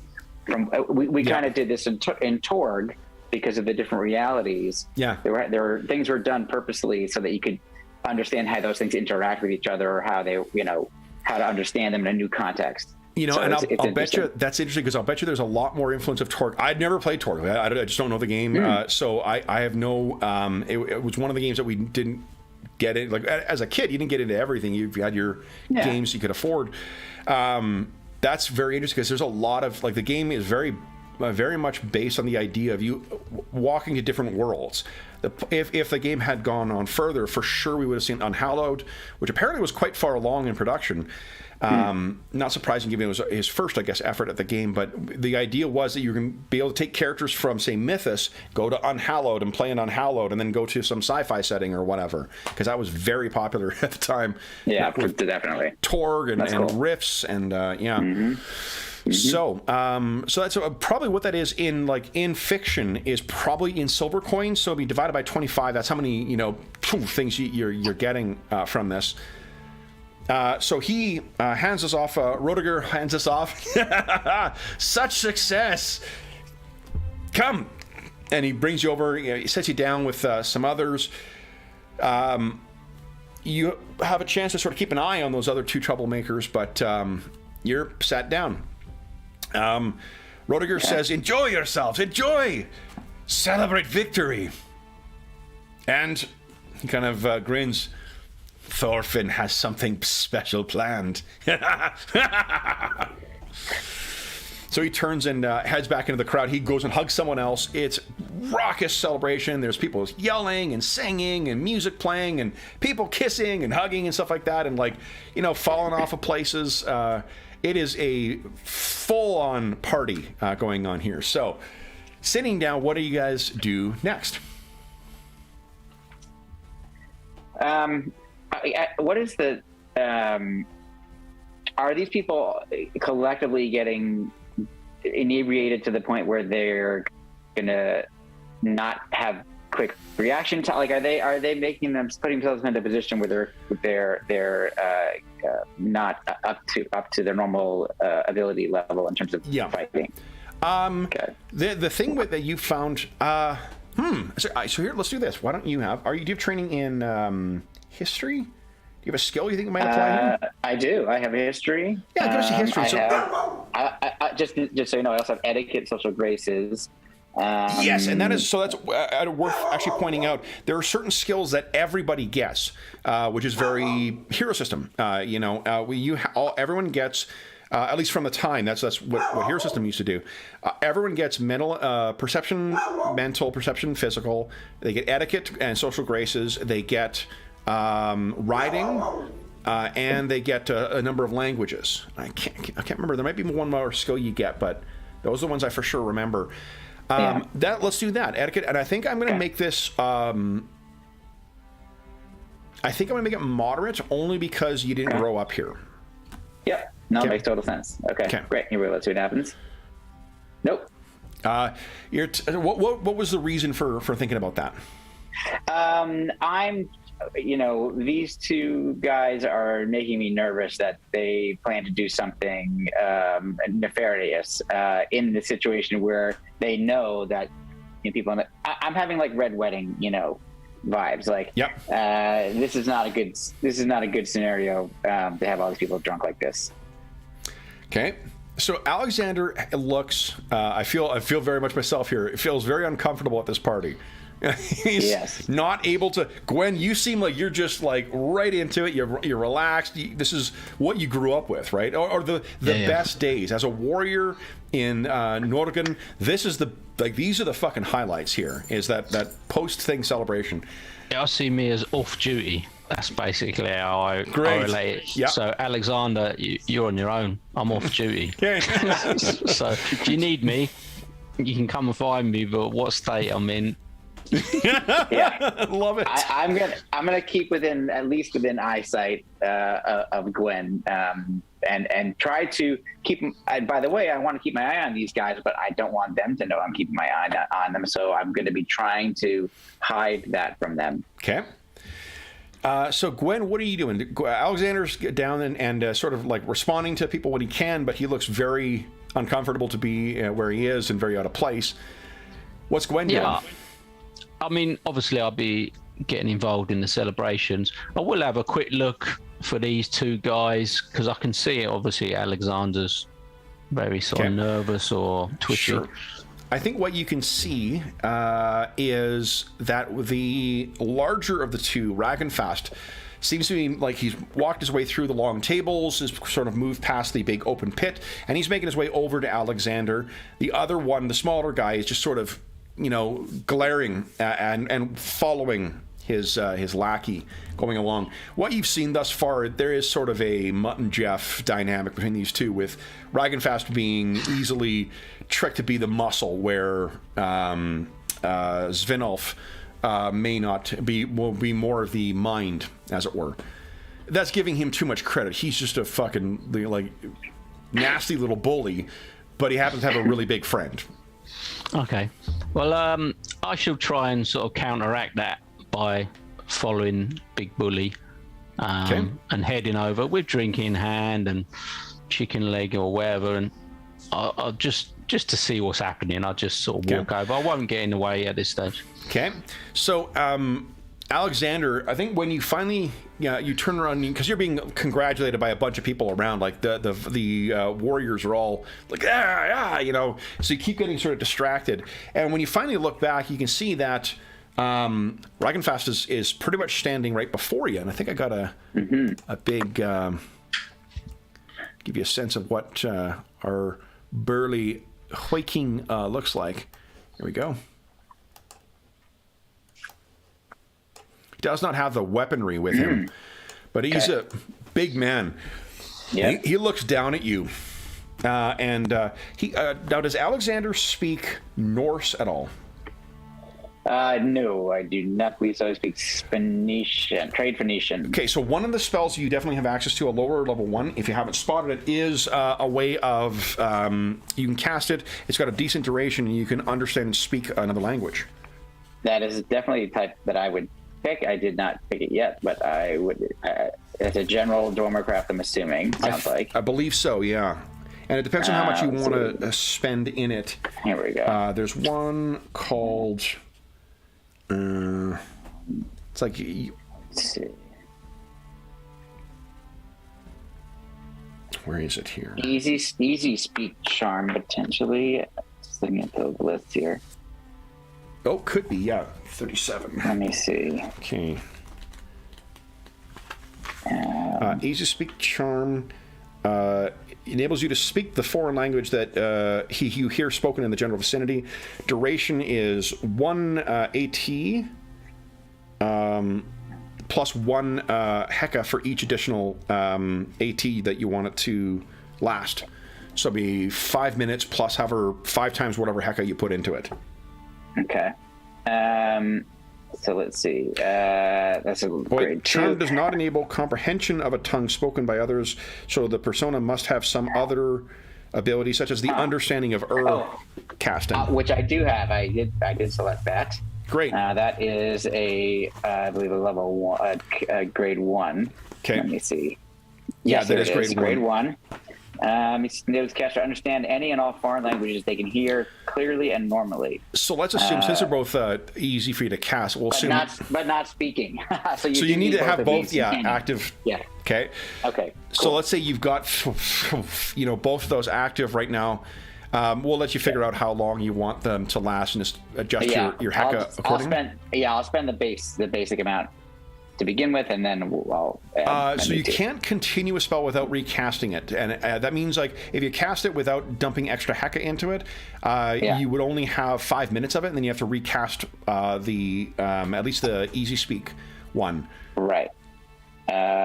Yes, and I mean, what you could do is, understanding of lasts longer. You could have that. If it does last longer, you could have that one active and only cast easy speak when you need to. Yeah, so that's 1 BT for understanding of Oh, so it's even shorter. And then 1 extra Heka for each BT extra. Yeah. Well... Like the base casting is only... understanding of is 20. So even if you had dumped in 60 extra into that gives you half an hour of full comprehension. Yeah. I'll definitely do that, and then I might as well put some other into easy speak as well. Okay. What's the let's see? What's the cost of the? Like what you could do is save that if you want to save yourself that. If you're only understanding them and sort of nodding and not responding back, your character could have saved his Heka to when he needs to speak. That's true. That's true. And easy speak is a charm, so that is 1 CT. 3 seconds. Yeah. Yeah. So they would. And also, the one thing, it's not. I haven't done my full dive into this, but are there verbal somatic material? It sounded like there were components involved. I think there are. Materia, but I don't know. I don't know if that's like I would let me just for context. I would assume that they know that I don't speak their language because I've been around, so it wouldn't be weird for me to. And I probably have had to do this in the past.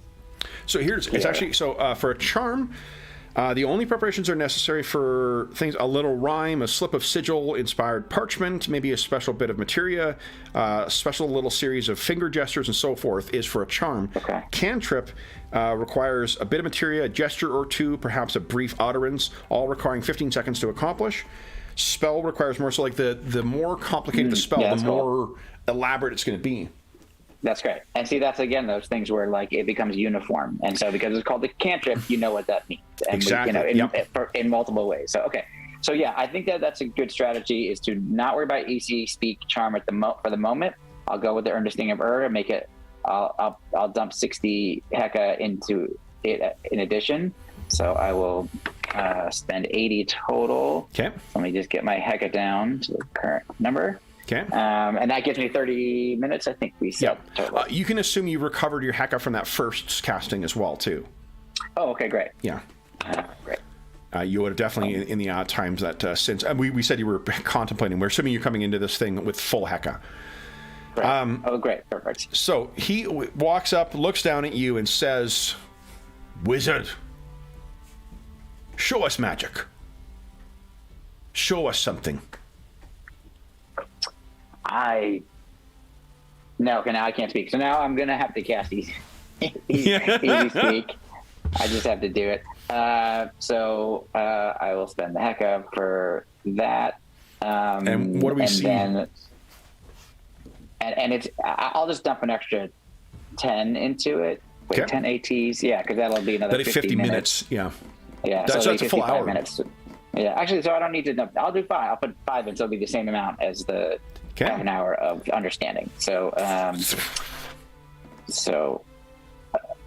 what I need is a chart showing the costs of everything. Yes, cost of easy speak is grade 2. This is also unified as well. So like grade 1 is always the same count. Grade 2, grade 3. Yeah. Grade 2 is 35 as a base. Yeah.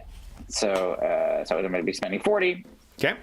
Let me just update that. Spend the 40 before I forget. Okay. There we go. I do a simple hand gesture, and I don't try to hide it. How is this? Can you understand me? He looks and kind of does a double blink. You think this is impressive? And he's saying it louder, so he's trying to get some attention from people. This is what you call magics? Mm-hmm. You come so you can speak? I do not. Gwen, you can see out the corner of your eye, Svinolf is getting up and sort of moving his way over. Show us magic. You powerful mage? Powerful wizard? I look over to see if I see Gwen anywhere nearby. Gwen is looking. Any attention. She's got a drink, she's got food, and she's like, you tell us, Darren, what's the expression on her face as she sees this going down? At the moment, she's finding it quite amusing because she don't really see any danger at the moment because this is it. This is party tricks time. This is what we're meant to be doing. This is having fun. So I don't see any danger. They say you are powerful wizard. Show them.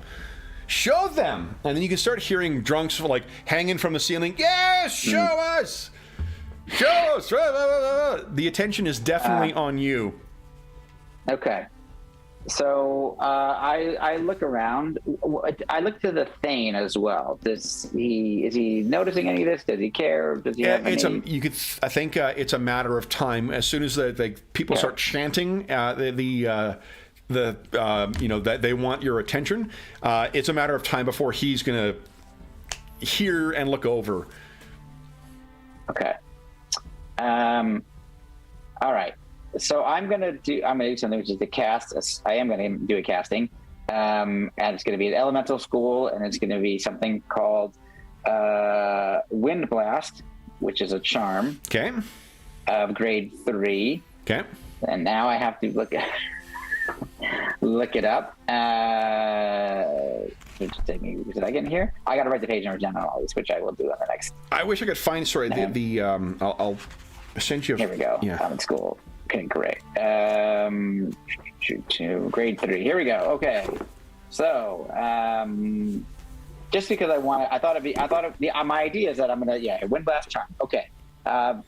We have my means of the stormer. Practitioner is able to create an enchanted draft of air, a wind whose speed is equal to 1 mile per hour per point of the caster's steep in an area which affects width as indicated for. Okay. So that's like 53 miles an hour.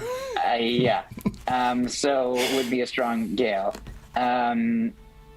The effect blasts forth in the caster's outstretched palms, the wind that's generated sweeping ahead for as many rods distance. That's another thing in this game where there's rods and chains, etc. for distance. So a rod is 19 feet, chain is 66 feet. 19.5 technically, but 66 feet. I don't. So my another question I have is, I can do it to that degree. Can I do it to a lesser degree if I choose to, or is that just it comes out? Yeah, I think you could choose to have less of an effect. I think what I'll do is I'll bump, if you're going to dial it back. I don't know the rules for this yet, but we'll bump the difficulty rating up by 1. Okay. Yeah, that sounds good. I don't want to literally have something that causes, in the description, small trees to be uprooted and roofs torn off. Okay. So I think I'd like to basically do halfway, which is 35 miles an hour, which is trees move, walking versus wind, it's difficult. Okay. And I'm going to really direct it at these two guys in my way. Yep. And even though it's going to go beyond them, obviously. But I want them to be at the center point of this. So you're actually giving an opportunity to talk about another kind of one of the ways they implement certain kinds of magic damage. This does impact damage. Impact damage ignores armor. So one of the ways that this impact damage, if you fall, you take impact damage. So that argument about does my armor protect me from a fall? Out the window. You automatically take that damage. They also use impact damage to measure dragons and giants and shit like that. Things where if you're hit, it's technically blunt damage, but it's going to get through any kind of human scale stuff. and it allows you to have a more measured level of, you don't have to give a giant 8d6 damage, right? As opposed to, it just does 46 damage, and it's impact, so it ignores armor. But you can also have magical stuff that's in there too, so it's just another little, I think, clever use of that little bit of complexity. Your thing does 1d3 impact damage per wind speed over 55. Yeah. That's what I was trying to avoid, was actually damaging. I don't want to start the one who starts the fight. So you just want to, and you want to hit this guy and knock him back? Yeah, I went ideally into each other if his buddy is close by. His buddy's getting close by. I think you're probably only going to be able to hit him. Okay, that's fine. That's totally fine. Okay, so let me cast it. Okay. Have I seen this before, this spell? Would I have any chance of seeing this before? What do you think, Alexander? Well, now, do you have another good question? Because what you can do is, if you had any skill in Dweomer crafting or whatnot, you might be able to identify what's from what he's doing, what's being cast. Because you don't have that, what it means, you're just going to have a random guess chance. And that is, you act as if you have a 1% chance. So why don't you give us a percentile roll? So, what's going on here? Alexander looks, and it's a charm, which means it's 1 Mississippi, 2 Mississippi. Yep. So, Alexander, you want to cast that spell? Yeah. So it's moderate, right? Is that what we said? Okay, great. It'll be moderate because I think normally it's at easy, right? Correct. Normally it'd be. So we'll just make it up to moderate only because you're trying to contain it. You're trying to knock everything over. Exactly. Yeah. Exactly. Because there's a lot of people here. There's a lot of stuff that could go, all over the place. Even if it's not hurting people. Like, I don't want to just, mess up the entire party either. Okay. So I think that makes a lot of sense. So hopefully I can do it. Yes. Awesome. So now what I'll do is I'll make an avoidance check for him just to see if he can try and muscle through. An 82 is not going to do it. So what you see is, as you do this, all the torches and the bonfire burning in the middle with the pig over it and whatnot, all the fire kind of flickers towards Alexander in this very brief 3-second thing. It all kind of collects around you, and then you gesture out, and there's this poof, hits him right in the chest, knocks him up, so he kind of clatters down on top of the table in front of everyone else, and everyone's like, ah! You definitely have the Thane's attention now, and he kind of, he's not hurt, but he's a little staggered. Gwen, wasn't Gwen and Alexander, why don't you each give us just a physical perception check at moderate, please? Okay. Physical perception. I should be laughing at this point as well. I should start laughing quite loudly. Yeah. In his general direction, obviously. You can both see that seemingly Svinolf was ready for this. Everyone's sort of laughing in there. Svinolf seems to be the only one with a more dire-looking face. He runs up. Do I have a image for Svinolf? I wonder if I do. I'm not being clever. I genuinely can't remember if I do or not. Or not being coy, at least. Let's see here. Where are you? Svinolf. If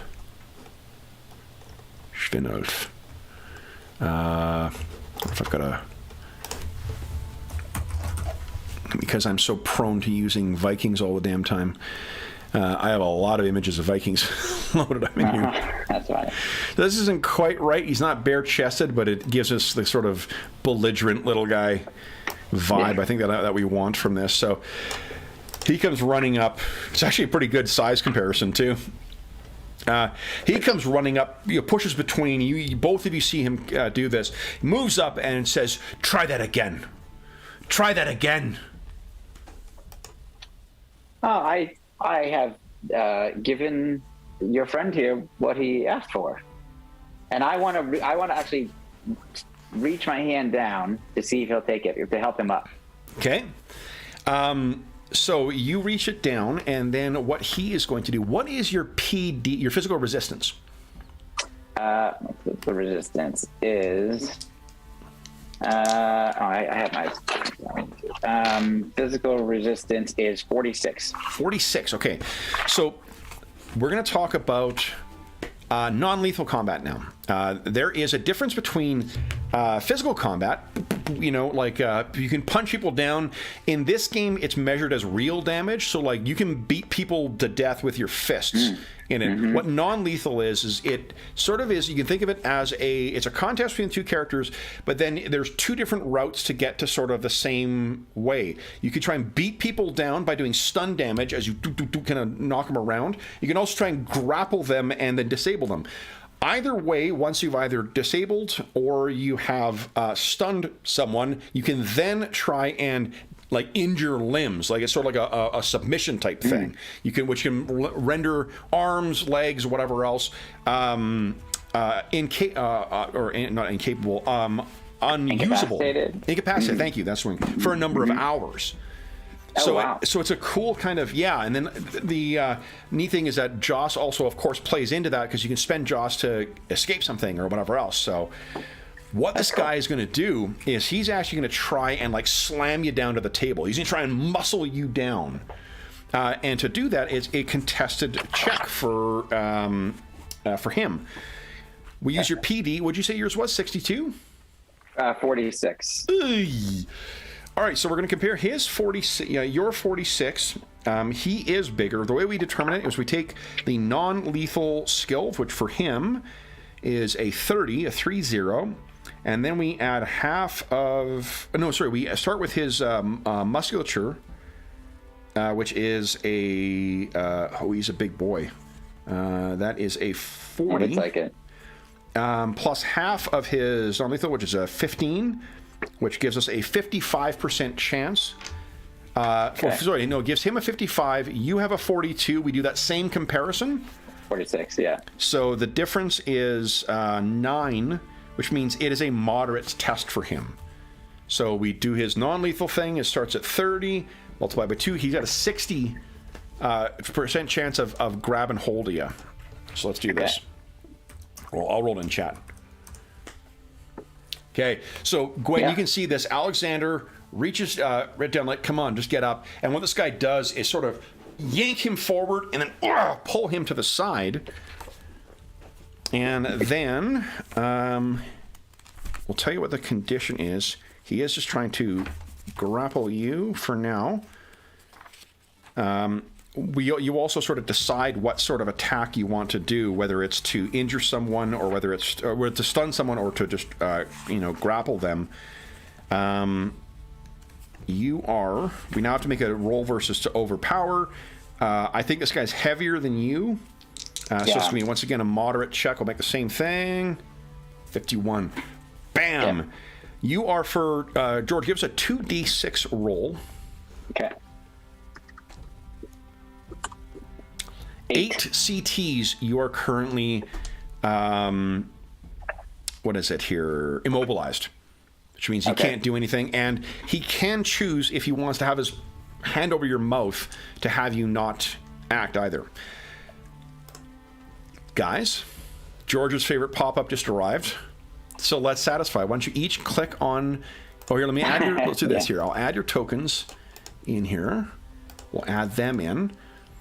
And then let's decide what we're going to do. We're going to drop into combat rounds here because this guy's going to try and wrestle you down further. I imagine Gwen might have something to say about that.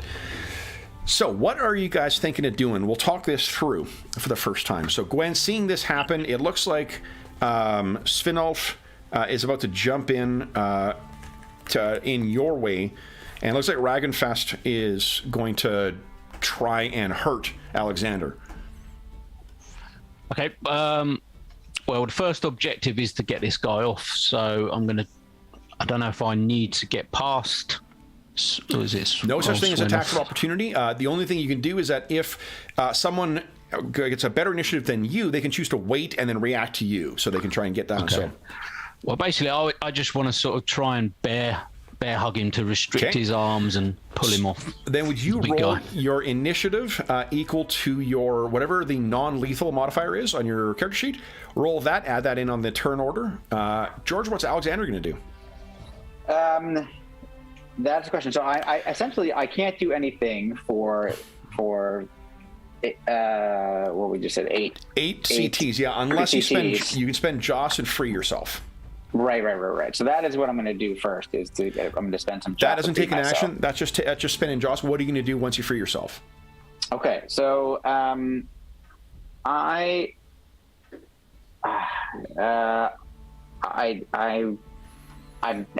great at physical fighting, so I'm going to. I think what I'm going to do is actually try to get away. I want to try to move back, like Gwen kind of. This is sort of, I think, what normally happens when we get into these situations. Yep. Gwen kind of tends to step up. I step back. So I want to try to get to a defensive position. So my objective is just to get away from him and put myself, or at least somehow try to get Gwen as much between me and these two guys as is doable. Okay. And my final plan is to go to the Thane. Okay. I don't want this fight this battle to continue, or B, get even worse and maybe potentially involve everybody. You can always move. You got on your it's calculated on your character sheet. The PDF has it by the CT that tells you 7 yards. Yeah. Now here's another neat thing you can do too. Is there is a rate there listed for evading. What that does is it gives a penalty to the other. Hi, sweetie. Anna says hi. Okay. All right, come on over here. It gives a penalty to any attacks against you. Okay, that's I'm great. telling him. Okay. Hi, Goober. Okay. And evading is minus 15. So they get minus 15 to their attack rolls if you choose to evade. You don't need to make any rolls for that. If you happen to have acrobatics, you can make a roll on that to tumble, which gives minus 30. Thing is, if you're evading, you can't attack. I don't have acrobatics. Okay. So but that's okay. I am totally fine with not attacking them. I want to try to avoid attacking them for now. Okay. So because I don't want this to become a deadly battle if I can avoid it, which is maybe what what they're trying to get to do. Yeah. And then you can blame it on me. So I just want to. I'll do the evasive movement, and I'm going to go in the direction of the thing. I start to go in that direction. Okay. How much can you move in evasive? 2. 2 yards. 2 okay. yards. Okay. All right. So then you're just moving. Movement is a 6 modifier. So just it is. Okay. What is your physical? What do you call it? I think it's 6, isn't it? Do I have that right? It is on here. Let's see. Yep, moving 6. is a 6. Yep. Oh, walking or running is a 6. I'm going to say evading's the same. I might have that wrong. Rules is written. Okay. But we'll just say 6. Okay. So that end is going to be your 1d6 minus your. I forgot the minus. Your muscular speed. Plus. Muscular speed. What's your muscular speed? My muscular speed is 12. 12. So 1d10 minus 6. That's what you're rolling. So maybe roll that. So 9 minus. Let's put in 3. Oh, and you can put yours in 2. Gwen, once you've rolled your initiative, you can just put your initiative on the tracker there. These other 2 chumps are just going to try and grapple you. And their speed, they're not super quick. So it's 10. 5 is for unarmed. Oh, yeah. That is for the grappling or non-lethal fighting. So that means it is 1d10 minus 7. I got a 0. Mine's 1d10 minus my PM speed. Is that right? Whatever's. I've done the calculations for you for the things at the bottom there. So you see where it says non-lethal? It has your skill rating and has your initiative. In the skill? Yep. Not on the skill. At the bottom of the first page of your character sheet. Right, hang on. Let me get back to that. Sure. I cannot see that. It is. Let's see here. If you have the PDF, it's non-lethal attacks. Yours 1d10 minus 10. Gwen. Yeah, I don't know where that is. I can't see it. Okay, so it's under. You see where it says combat on the PDF? On the bottom of the first sheet. We're talking about the PDF, not the roll. Yeah, sorry. Yeah. Right. Sorry, I'm looking in the completely wrong place. Yeah. Right. I see. Like it's one of those games where I think like doing all the math beforehand I see it. is beneficial. So 1d10 minus 10 is what you're rolling. Okay. Okay. -4. So if you could put those in, they each rolled 0 and 1. So just put those in on your turn order. Yeah. And then I'll put those in. It's just like AD&D. We go lowest to highest. And I thought you do re-roll. Hold on here. Ascending. Here we go. I thought that it would be stupid that you have to re-roll each round. But the thing is, the way that parrying works is it means that like having that turnover, just like in AD&D, can be really important. So, Gwen, if you are trying to get this guy off, it looks like Alexander's going to try and reach out. It is going to be just like he did to grab hold of him. We compare this guy's physical resistance to your skill with non-lethal attacks is a 52. Holy. Is that right? No, 52 isn't. No. That includes everything. That includes the 31. It's 31. Non-lethal is 31 plus 1 for your high skill rating, or your high stats rather. So it's 32. Then we add in your half of your muscular, or your muscular capacity. Wait, no, that's not right. Starting with muscular capacity, 20 plus half of your skill is 37. I think I'm doing this wrong. Hold on. A second. 36, I think. Here we go. Non-lethal. So you take your skill rating. Plus PM cap. You know, I did it right. 52. Because you got 31 plus 1 from your high stats plus 20. So we compare 52 versus their physical resistance, which is their musculature plus half thing. Your 52 versus their 30. Well, he's a big guy, we said. So he'd be 20 plus 15, 35. 52 versus 35 is, what's the difference there? More than 17. 20? 52, 35? Yeah. 17. 17. Holy smokes. So that means your roll, if it's more than 11, it's an easy. So go ahead and give us a non-lethal check against easy. So combat hand-to-hand, non-lethal, easy. Nice. Okay, so you've got a hold of him. We compare weight to tell us how difficult they are. I think he's a little bit... Well, I don't know. What do you think? Is Gwen, like her stats are really high. Yeah, but she's that wily, sort of wiry, okay, so muscular. We'll he's a bulky guy. Okay, so he's a little bit heavier than what we'll say. Do you think that he is more than 25 pounds heavier than her? 24 pounds. Probably, yeah. Probably? Okay. So let's say, so then that'll be difficult for you to get him muscled down, but you could spend Joss to improve that, the chance of that, if you like.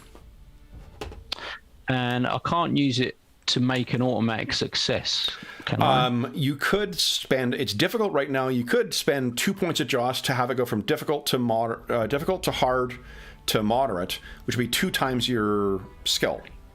To make it automatic, you spend 3 Joss, make it easy, so it's 3 times your skill. Yeah, it's just there's one on there that says cause an attack to automatically success or fail before rolling. Yes, you can. Yeah. Sorry, yeah. Then you can spend 1 point of Joss. You can do that. Yeah. I want to put him down so that Alexandra can get away. And... Okay, so you grabbed hold of him and go ahead and give us a 2d6 roll. Okay. 5. So he is incapacitated for 5 combat turns now. And also because of that, Alexander, you're free. You don't have to spend Joss to get free. Oh, wow, great. Okay, so he's slammed to the ground. He hasn't been, once that's over, he'll be able to incapacitate, but this is where we get to because you've incapacitated him, you can choose to do like a submission hold and like numb his arm or something like that next round. Okay. All right, so Alexander, you find yourself free of this guy now. What are you doing?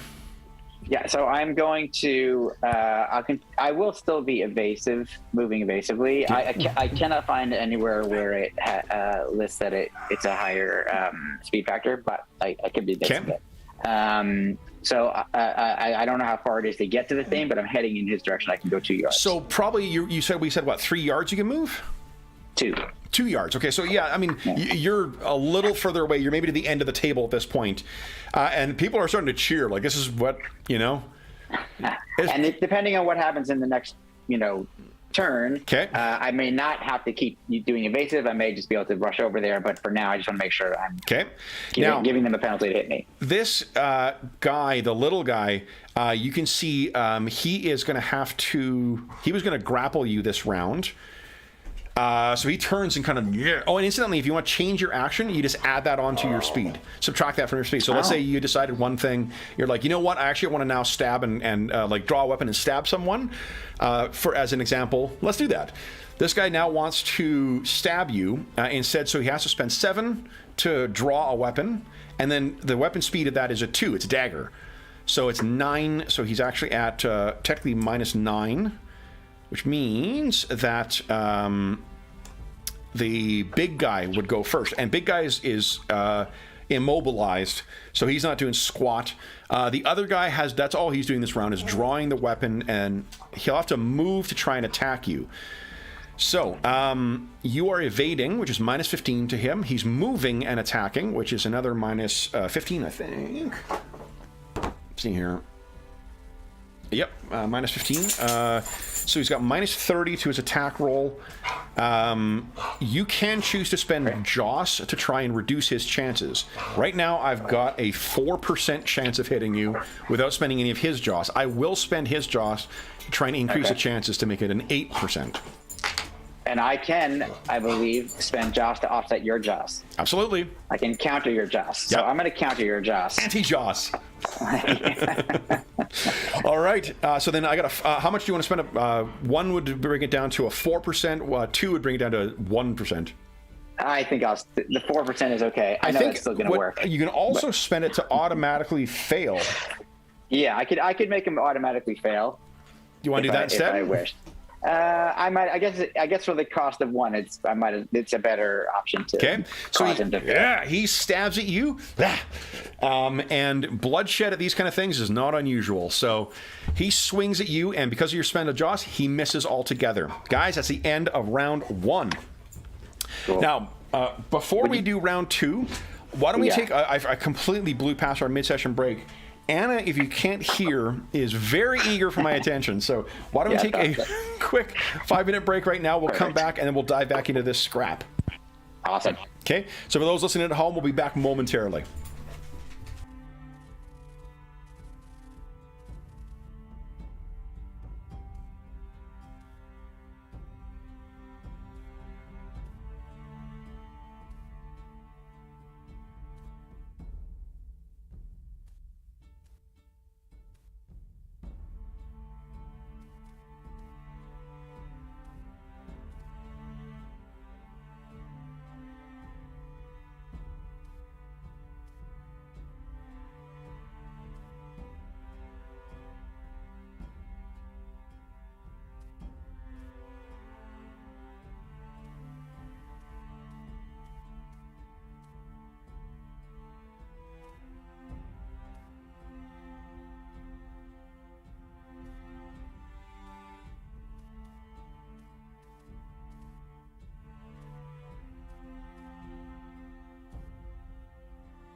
right.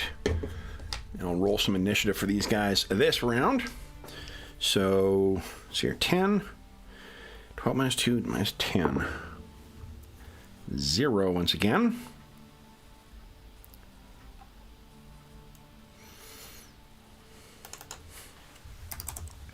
And 9 minus 5. Oh, he's incapacitated, isn't he?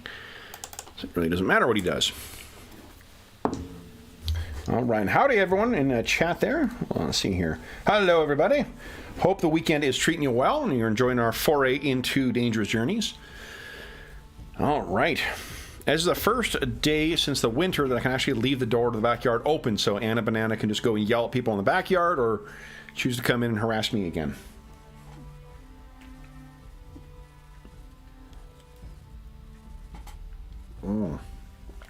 What is... Ooh.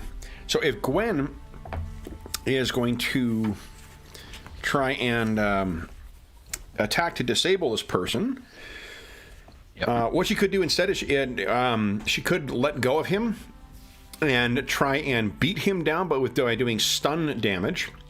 Like just whacking him unconscious. What you do is, if you're successful in your attack to stun, you roll 1d6 for every 10 points of steep in your non-lethal. So for Gwen, it'd be 3d6 damage. And then if you roll over the PN cap, so the neural capacity, they're stunned for 1 round for every point you roll over it. Okay, yeah, I mean, I'll be looking to take the big guy out of the equation. So what you got to do then, since you've got control over him, this is attacking to disable. Disable is essentially overpowering or stunning attack meant to dislocate, sprain, or even break an opponent's arm or leg. Attackers must first successfully attack and overpower with or stun their foe, which you've done. You then roll against your skill at a DR of hard to successfully disable. A successful one will disable 1 arm or leg, your choice for D100 hours time. Special success indicates a major dislocation or broken bone. So this is sort of putting him down, as it were. If you'd like to do that. If you want to do that, that is a same thing as what you rolled last time. The 1d, I think 1d10 minus 10 for your initiative. Yep. And then, so I've rolled for the bad guys already. I looked at something quickly because I had, when I first read the initiative system, I thought it worked one way, and I just want to check with you. Sure. So this is on 209, the core book. Roll d10, deduct, person's physical. Yeah, depending what you're doing, etc. Yeah, and then add the speed factor. Yes. So, but we've been subtracting the speed factor. Sorry, the pre-calculated ones have added it in. Okay, so that's already done. Yeah. So what I did is but let's say I'm doing something off the normal. What we have pre-calculated. Well, so your move. You would roll 1d10. Yeah. Minus your whatever you're doing. That's a physical speed, so a PM speed. Right. Plus 6. Plus 6. Okay, great. Okay, then I got it. Okay, cool. Okay. I just wanted to make sure I understood what was happening. Yeah, sorry, I wasn't clear on that. No, that wasn't you. That was me trying to remember what I read as I tried to cram for an entire rule book's worth of knowledge into my mind in one day. And what a rule book it is! It's a great. It's actually all there. I just want to make sure I do correctly. Okay, so Svinolf has got that dagger out. He's going to try and get you again. He missed you last time, and he is currently. So what is it? I'm trying to. He moved. So if you have to move during your combat and up to your normal move, you take minus 15 to hit. So let's say obviously there's no attacks of opportunity of anything that nature. Even though I'm technically right next to him, can I just move my full movement? Yes. To head toward the thing? Yep. Okay. It does mean that he doesn't, if he chooses to run after you and make his attack, because you can move up to half your movement and still attack, he could also throw the dagger. Okay. Well, but yes, you can. If you choose to like run away, you can just do that. He has to win initiative in order to get the attack off on you before you get away. Right. And so, and that's another question. So if I had chosen to move evasively, but he won initiative, that evasion wouldn't apply. He wouldn't have a penalty to hit me. No, you would still apply because that's what you're doing that round. Okay. Yep. Okay, great. Cool. And so the other question is, about how far am I from the Thane? From the Thane? It's probably the rest of the length of the long. You're probably about midway point through this, so probably, I don't know, like, and you're going through difficult terrain, so you're sort of like pushing through people. But let's say it's about 10 yards of distance, but difficult terrain, so like 20 yards you need to move. So I can run 21 yards. Yep, so you can just push through everybody. And is there a penalty for running? No. There is penalty. If you're running, target running is -10 to be hit. Oh. I thought it'd make me easier to hit it. Okay, great. So I'm going to I'm going to run to the thing. That's my plan. Okay, so it'll be a 6. So your PN speed minus my speed is 12. Yep. So both of you guys can go ahead and roll initiative. Add it in on the chart. Gwen's in there. And I'm just putting it all in there instead of doing any of the math in my head, just for anybody who's watching. Yeah. That is, and this thing, like you can do this is one of those things again where I feel like once you learn it, it becomes very intuitive and you just do it every round the same way that you get used to adding your initiative score, right? So totally, and I now that you made clear what I thought I knew what it was. It's simple. It's very simple. I totally get it. All right. So then, unfortunately, you rolled a 1, which means the dagger's coming in beforehand, and and he doesn't have to move to get to you. But first up is Gwen. Correct. So Gwen, you've got Ragenfast down in a hold. What are you doing? I'm going to try and sort of break his arm or do some sort of serious damage that's going to take him out of the game. Go ahead and give us a... Okay, so again, before you make your roll, it's a hard difficulty you're rolling as right now. You can choose to spend Joss to adjust that if you'd like. Yeah, this is quite important, I believe. So yeah, I'll spend 1. Okay, so they make it moderate. Yeah. Okay. So then it is 2 times your... roll your moderate against hand-to-hand lethal. Hand-to-hand non-lethal, please. Yep. Moderate. Oh no, the dreaded special failure. That's great. Kudos to the... Yeah, I'm glad that came up. Yeah, I mean... All right, so what I'm actually going to allow is you try to put that in, and instead he's going to turn around. He's only going to do a stun attack on you. But why don't you roll... give us a 4d6 roll on you. That's how much stun damage you're going to take. 4d6. Oof. How does that compare to your PN cap? N is in Norman, your neural. Just under. Just 20. under. Okay, so he turns around, slams you. You only take 10% of that as actual damage. We have our first actual damage this game, guys. So on your, on your character sheet or on your token, you have 3 things. Green is spiritual, blue is mental, red is physical, and actually you round down. So you only take 1 point of damage. Oh wait, no, you actually do round up. You're right. It says round up. No, I lied again. And the reason is because there's 2, in different circumstances, sometimes you round up, sometimes you round down in this game. So you only take 1 point of damage, but you're... what do you think happens that when you try to get this thing on him and he managed to get free and clark you? I think I'm just going to trip up or something, and I'm just going to knock myself against the table, so nothing serious. Whoa. But, a bit of drink and a bit of other people getting involved and just... So he doesn't have an action this turn, but because he just kind of hits you, but he does turn around and he's like, you, and he's gonna be coming after you next round. This round we've got a guy who's gonna try and stab Alexander. Now, Alexander, you did not declare any attacks, so you don't have any parries available, but do you want to spend any Joss here? Yes. Okay. So I will spend one Joss because I didn't have to spend any last time. I will spend one Joss this time to ensure that he does not hit. Okay. So it's a failure. Okay. The thing is, this little shit is pretty skilled with that stabbing thing. He has 2 attacks. So one Joss to miss with the first one. He still has a second one. Spend another. Or you want to see what happens? Let's see what happens just to keep it fun. Okay. I don't think I'm going to guess that I don't know a lot about physical fighting, so I don't really understand that he's capable of. So yeah, you're just like, whoa, jeez. Okay, so he's gonna swing at you, and so his chance to hit right now is a 30, 34 plus 5 for the dagger, 39. Okay. Oh, he hits me. Gets you. So damage comes off physical. You have no armor right now. Correct. So 2d6 plus 1. You take 12 points of physical damage. Oh, and hold on. We also checked for location, and the way I'm stealing a rule from The Witcher. Rather than the game says roll separately. What I'm going to do is just flip whatever you rolled.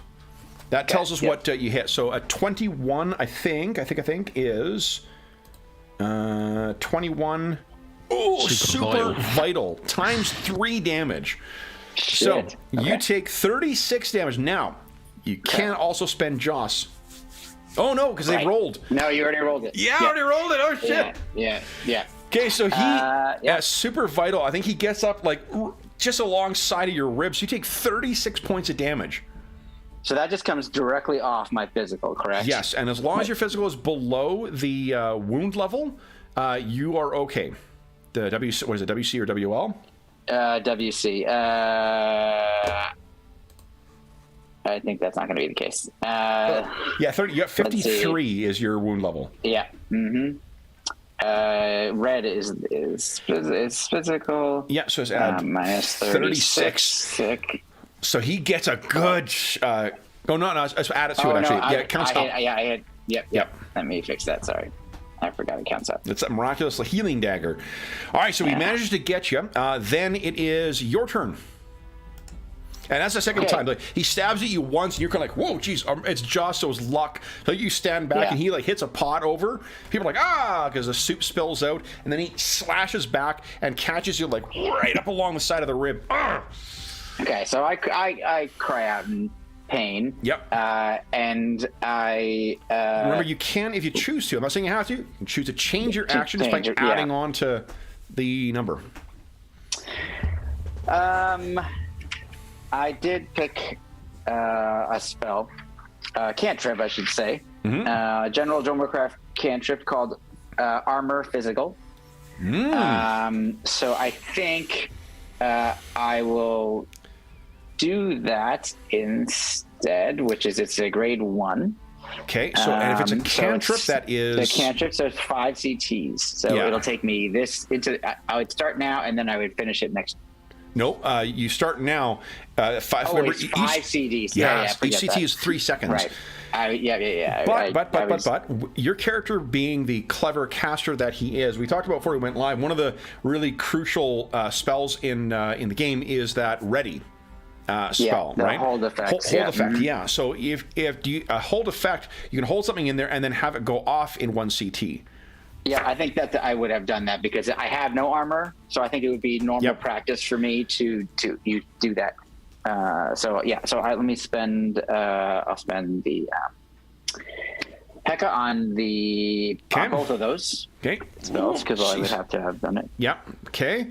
And then that brings us to the end of the round, guys. So Alexander, as long as no one hits you before your turn, it will take effect then. Normally what it is if you would start at the start, you would declare that at the start of your turn, and then it just at the start of the next CT, it would go off. But because you change your action, this guy's thing didn't have a chance to, so I'll just rule it that way. So end the round, guys. Go ahead and decide what you're doing for the next round and roll and add that onto the initiative. So 7 minus. Okay. Let me see here. So this little shit is at -3 and 9. I'm rolling terrible for their initiative, by the by. Okay. 12 minus 7 is 2. Okay. 10. And what are you guys thinking of doing this round? I'm going to cast a spell. I'm just looking for what is the initiative modifier for casting a spell. Casting a spell. Good question. Let's see. 200.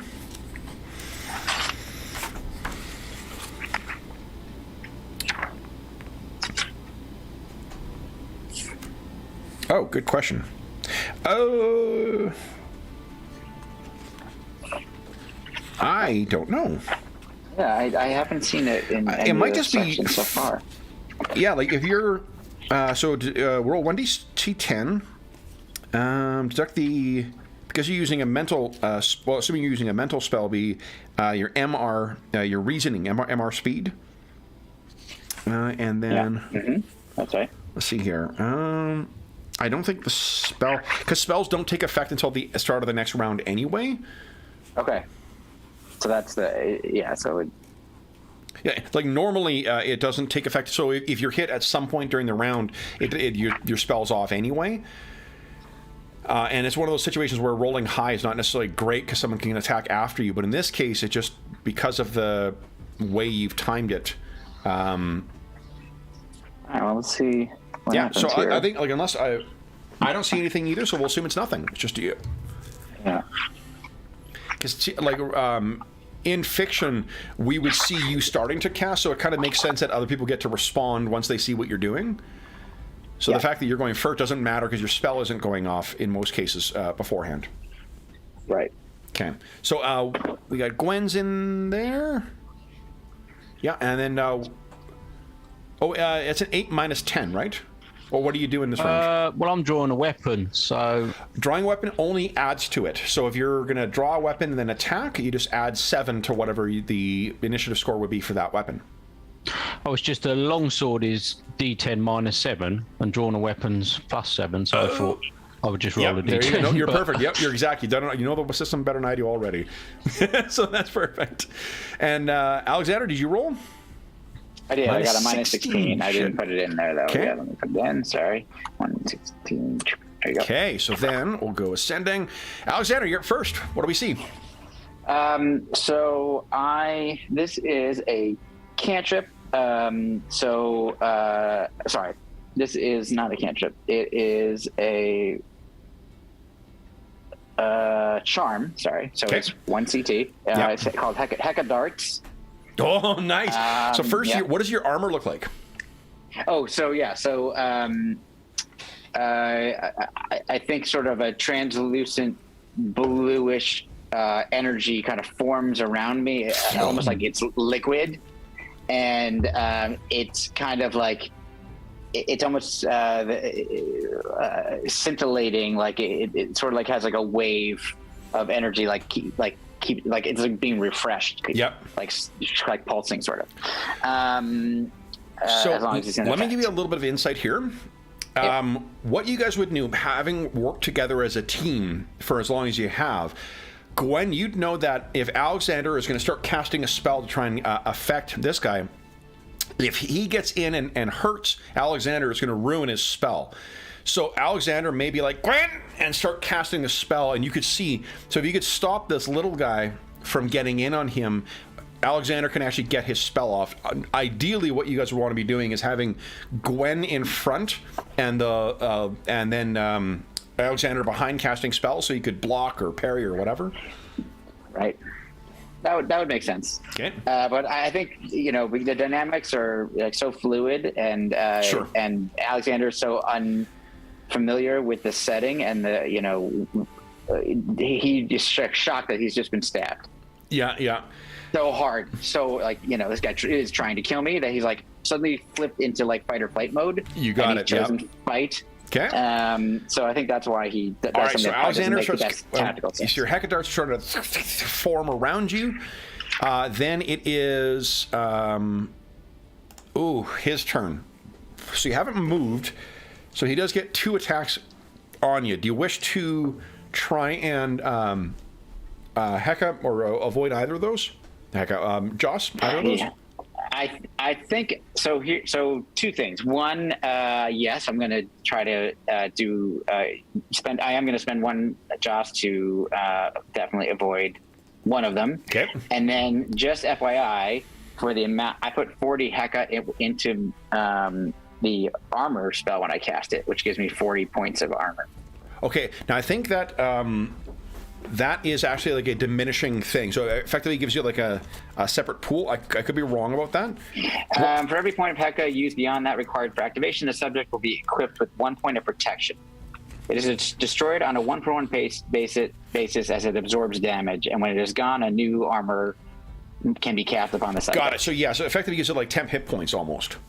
Correct. Yeah. Okay. So it's not actually causing DR. It's just absorbing damage. Awesome. All right. So you got that thing around you.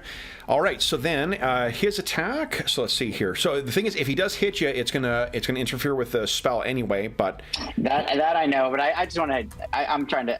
For sure. Partially seeing how the system. Well, works, I think it really fits like it shows how like if you can get the shit off, it's powerful. It really feels like that swords and sorcery vibe that people are like a lot of other games try and get for, to be like magic is real powerful, but you got to get it off. Yes, so totally. all right, so he's got one attack on you. It is a 39. What did I say? 39. 39. That sounds right, 37. yeah. 37 to try and get you. Okay. 4 plus 5. No, 39. 39. Go. Okay. Ooh, it's a miss. Oh, So yes. he stabs in at you, and unfortunately for him, misses. All right, then the big guy is going next. He is going to try and wrestle Gwen. Now, this is going to be harder. Gwen, what is your physical resistance? Physical. It's like a 72, isn't it?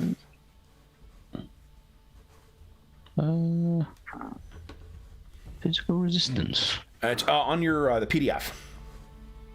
Right under like your avoidance stats. 72. Yeah, 72. Okay, so then... yeah, sorry. That's okay.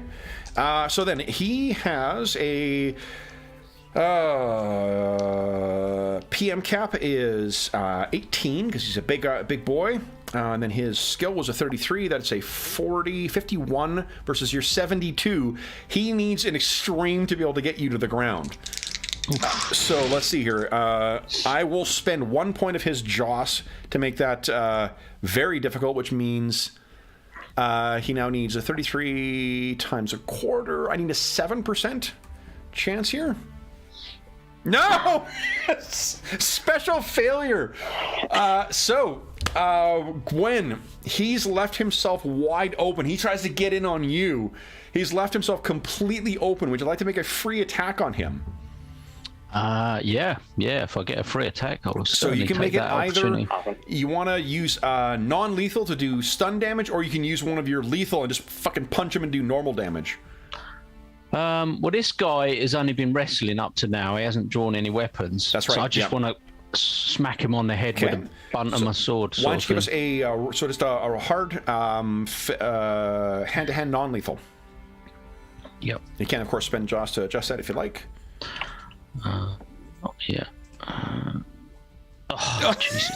Jesus Christ. You guys both fall to the ground. You try and get him, and just the two of you sort of stumble and, oh, shit. Oh, hi, sweetie. And it's a hi. So you both tumble to the ground. So you are prone right now. Gwen, but you still have your action, though. That was only just the effect of the special. What would you like to do next? Well, can I spend some of my turn getting up? Absolutely, yeah. Standing up just gives... it gives a modifier. I thought it was a modifier to your initiative. Doesn't matter. No penalty to any of your actions. So you scramble to your feet. What are you doing next? I want to get at this other guy because he seems to be the dangerous one going after Alexander. So then you'll take a minus 15 because you're going to have to move over to where he is. But you can certainly do that. Then what are you doing? Are you using... I want to attack him with my sword. Okay, so you draw your sword as you're racing over. He has used up all of his attacks, so he has no defenses. So you'll take a minus 15. What's your hand-to-hand weapon? Lethal. It's normally 31, so 16, I guess, if it's... Oh, no, this is... hand-to-hand lethal is when you're using fists. You use combat hand weapon. Sword is 57, sorry. And actually, if you look down, with all the modifiers in, you actually have a 61. Because there's on the other one. the thing. So where is it? 63. Oh, 63. And you have 2 attacks. You can choose to keep 1 attack in reserve for a parry, or you can choose to attack both of them. But 62 minus 15 is a 48. So give us a... you can spend JAWS to adjust that as well, but otherwise just give us a roll against 48 for your first attack. Yeah. I think just rolled... Yeah, things... Oh! Special success! That's maximum damage.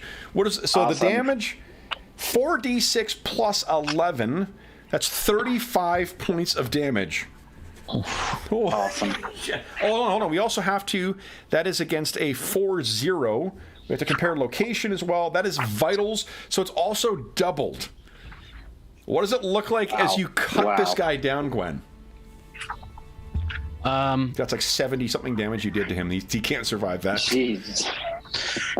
I'd just be stabbing at him. I'm a bit clumsy at the moment, but I'll fall forward and I'll probably go in sort of more than I expected to. Yeah. And sort of the sword actually passes through his stomach, and it protrudes out the other side. Alexander probably sees it coming out towards him. Yeah, so Alexander, this guy's shooting, stabbing this dagger at you. You're barely keeping your distance, trying to focus on your spell, and then you see Gwen just lurch forward, a sword right through this guy's chest. You still have 1 more attack if you want, Gwen. Yeah, I mean, I'll turn around to this other guy. I'm just going to point my sword at him and sort of threaten him. Okay. Rather than actually try and all right, cut him why down. don't you give us a... Oh, let's see here. As he hasn't actually drawn a weapon yet. I think what we're just going to do is, why don't you... let's see here. Spiritual plus... your spiritual power is 14. Your... your metaphysical power is 14. Your metaphysical... your spiritual psychic is 15. That's 29. Why don't you give us a moderate check against that is going to be 58. Give us a 58% chance here. See if you can just cow this guy. No. Oh, so he is going to go into a bit of a berserk rage here. So, guys, now Alexander, your spell will go off at the start of the round. So then you can take your next action. So, guys, decide what you're doing. This guy is going to... he's trying to wrestle you to the ground again, Gwen. So I got 4 minus 10. He's going to be on a minus...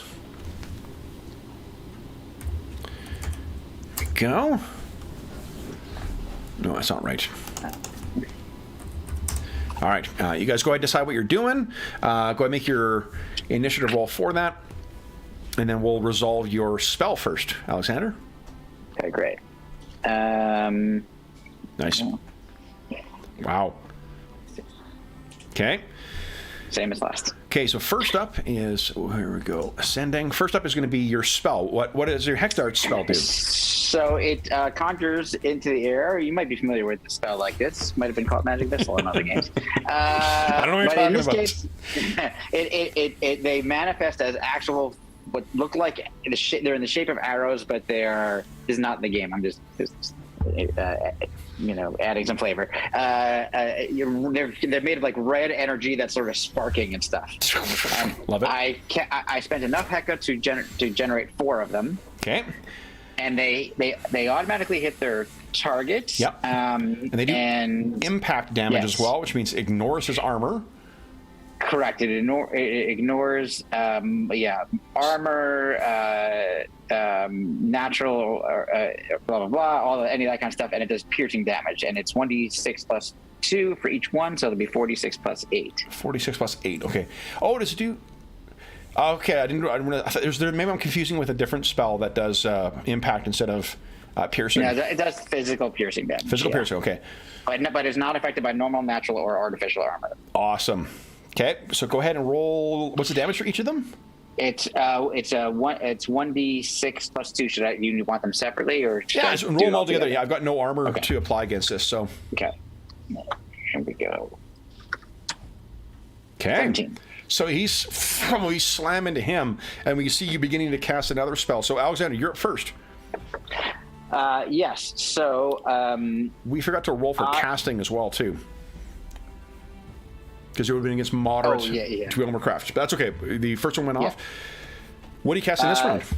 So this round, I'm going to, just for fun, I'm going to casting a Cold Ray cantrip. Okay. Oh, sorry, that's a cantrip. I can't do that. Sorry, I forgot. I was looking at it again. I will bring back my an oldie but a goodie, a Wind Blast charm. Nice. So once again, the wind starts pulling in around you. This time I am not pulling any punches. Okay, then it's this big guy. Once again, he needs a extreme roll. So I need I need a 4% to be able to hit here. Nope. Gets in. He's trying to get a hold of you, Gwen. Can't get you. Gwen, what are you doing? I'm dropping my sword because again he's not drawn a weapon, so I'm going mano. So I'm just going to try and wrestle him. Go right ahead. Once again. So again, the difficulty for you, I believe, is it was 72 versus 72. I think it was moderate, wasn't it? Yeah, I think it was last time. Yeah. So moderate check here. Okay. And then, are you trying this time? Are you trying to get a hold of him and I'm trying to basically put this to an end by wrestling him down. So you got him. Yep, that's success. Gives 2d6 roll. 2d6. Nice. 11. So like half a minute, you've got him under control right now. Why don't you let's finish this? Oh, you were doing Wind Blast, Alexander. Are you calling it off? That's right. Yeah, I'm done. Yep. I was just getting to the write up on it, but yeah. All right. So should I roll, or should I do it when it goes off? Well, they're grappled right now, so if you hit them with Wind Blast, you actually will buffet both of them. Both of them. That's true. I mean, she knew what she was getting in for, right? She can take it. No, okay. So so how does it work? Just I think you just call off your casting. Okay, yeah. So I start to conjure forth that gust of wind again, and instead I realize, I'm going to hit my friend. Yeah. So I cease my conjurations. Okay. Then it is. We'll skip to the next CT. Gwen, it's a hard chance if you just want to disable, like to take this guy out of the fight and give us a hard non-lethal, combat non-lethal, and you can choose spend Joss if you want to make that easier. I'm going to just spend one. Okay, so it's moderate? Up it to moderate. Okay. There you go. What does it look like as you take this guy out of the fight? So, yeah, everyone, I assume, is looking round. Yep. I've got his arm behind, and everyone hears a bit of a pop or a crack or something. The whole crowd, like shoulder, and his shoulder sort of moves where it shouldn't move, and there's a horrible scream from him, and I just sort of let his arm go limp by the side. Okay, so he slumps to the ground. Cheers break out almost immediately. Everyone's including the Thane, whose full attention you have now. And he is going to be like picked up and dragged off. Everyone saw sort of what happened, so no one is going to be questioning the death of Svinelf. But everyone's just cheering, and they're sort of pat you on the back. Everyone's Alexander, you are sick of that stab wound. I'm assuming you don't have any healing magic prepared. You're not from the White School, though you could choose to learn that. Now, who got someone? Gwen. What I will tell you is that you can raise your, because I'll forget, but we're over like half an hour in for end of session. This is where, because of your special success and the incredible use of your sword, you'd raise your combat hand to hand by 1. Then. Oh, and Alexander, you also did really well with that mental perception. I'd let you raise that by 1 as well. Right. So with them collapsing to the ground and everyone sort of celebrating and cheering, what do you guys do next? You have the attention of the entire hall right now. I mean, the first thing is I'll give a cheer, hold up a drink. Yeah. And slug back. The deafening cheers are so loud You both get a point of Joss back.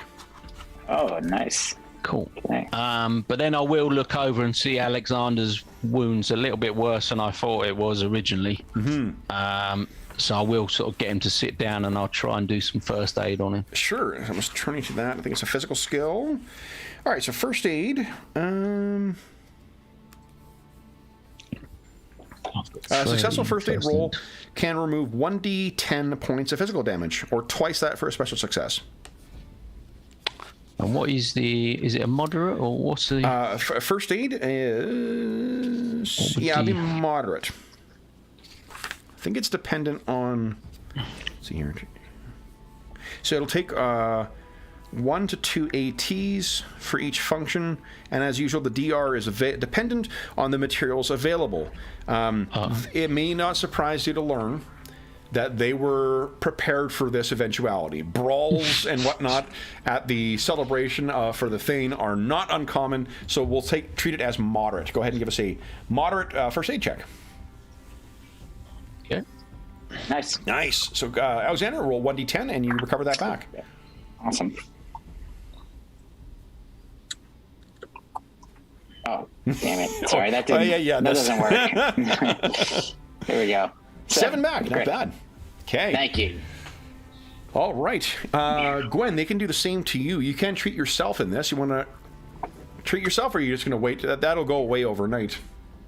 I'll just ignore it as if that's part of the business, because I mean it's like 1 damage. So sure. What you can see as well, who makes your way through the crowd, is as everyone's sort of celebrating, is this woman.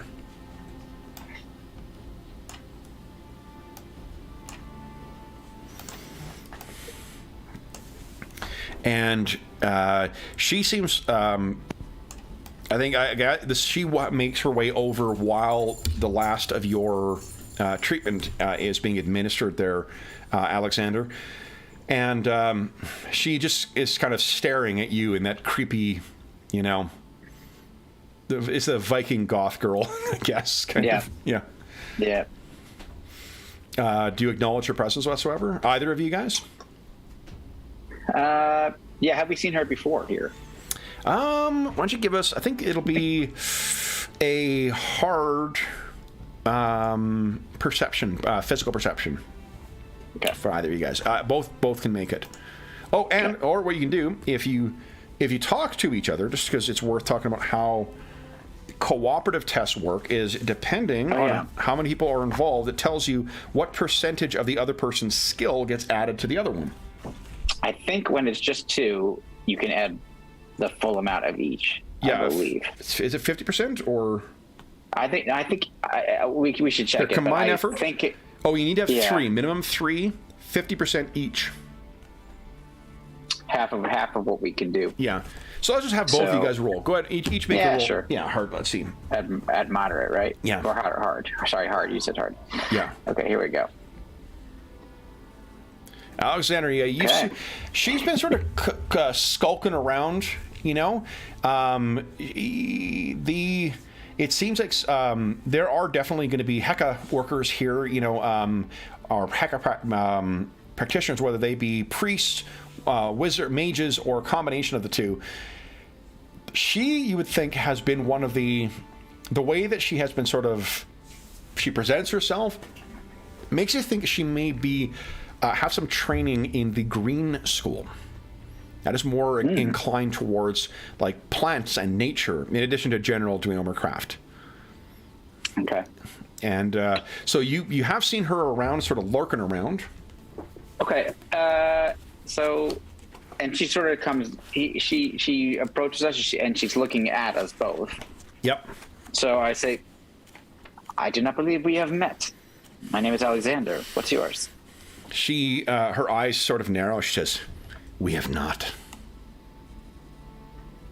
You are wounded." Yes.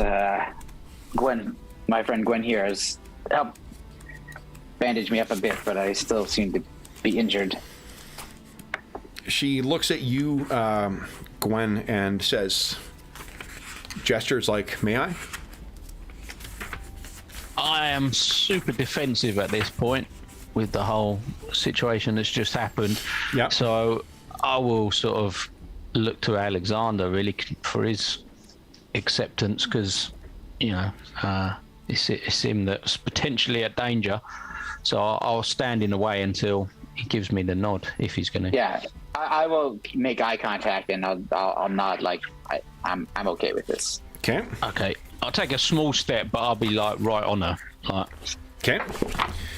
Give me 1 second, trying to find. Yeah, and one thing it was driving me crazy. I did find in the rule book, it says specifically there are no speed factors when doing a casting.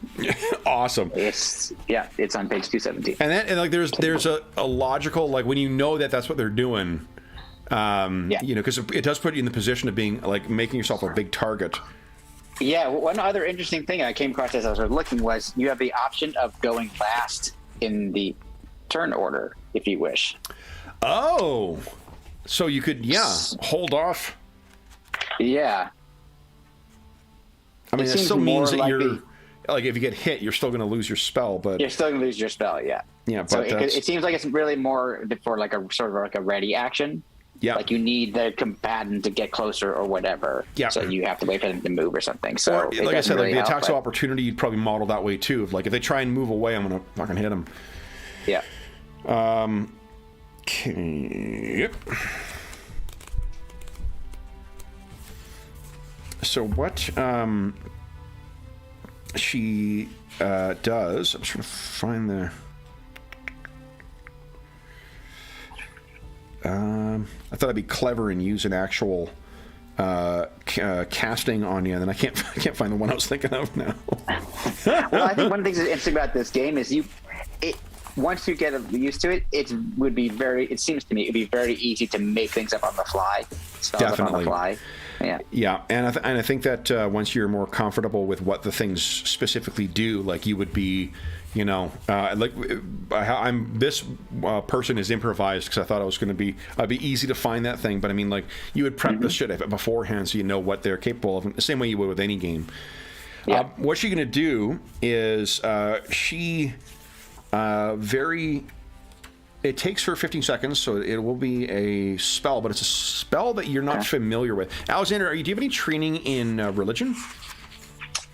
I do not believe so, but let me double check. Okay. That's a spiritual, I'm going to guess. It is spiritual, yeah. Pantheology, I have. Yeah, give us a pantheology roll, and that'll be... I think here... I'll make it moderate because you're, given the setting, pretty good chance of guessing.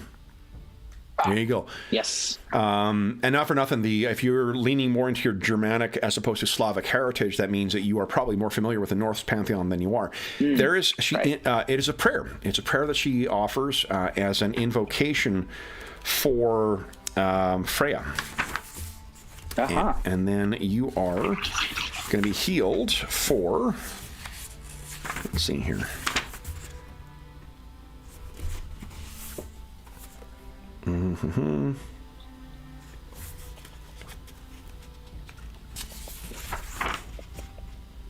Yeah, here we go.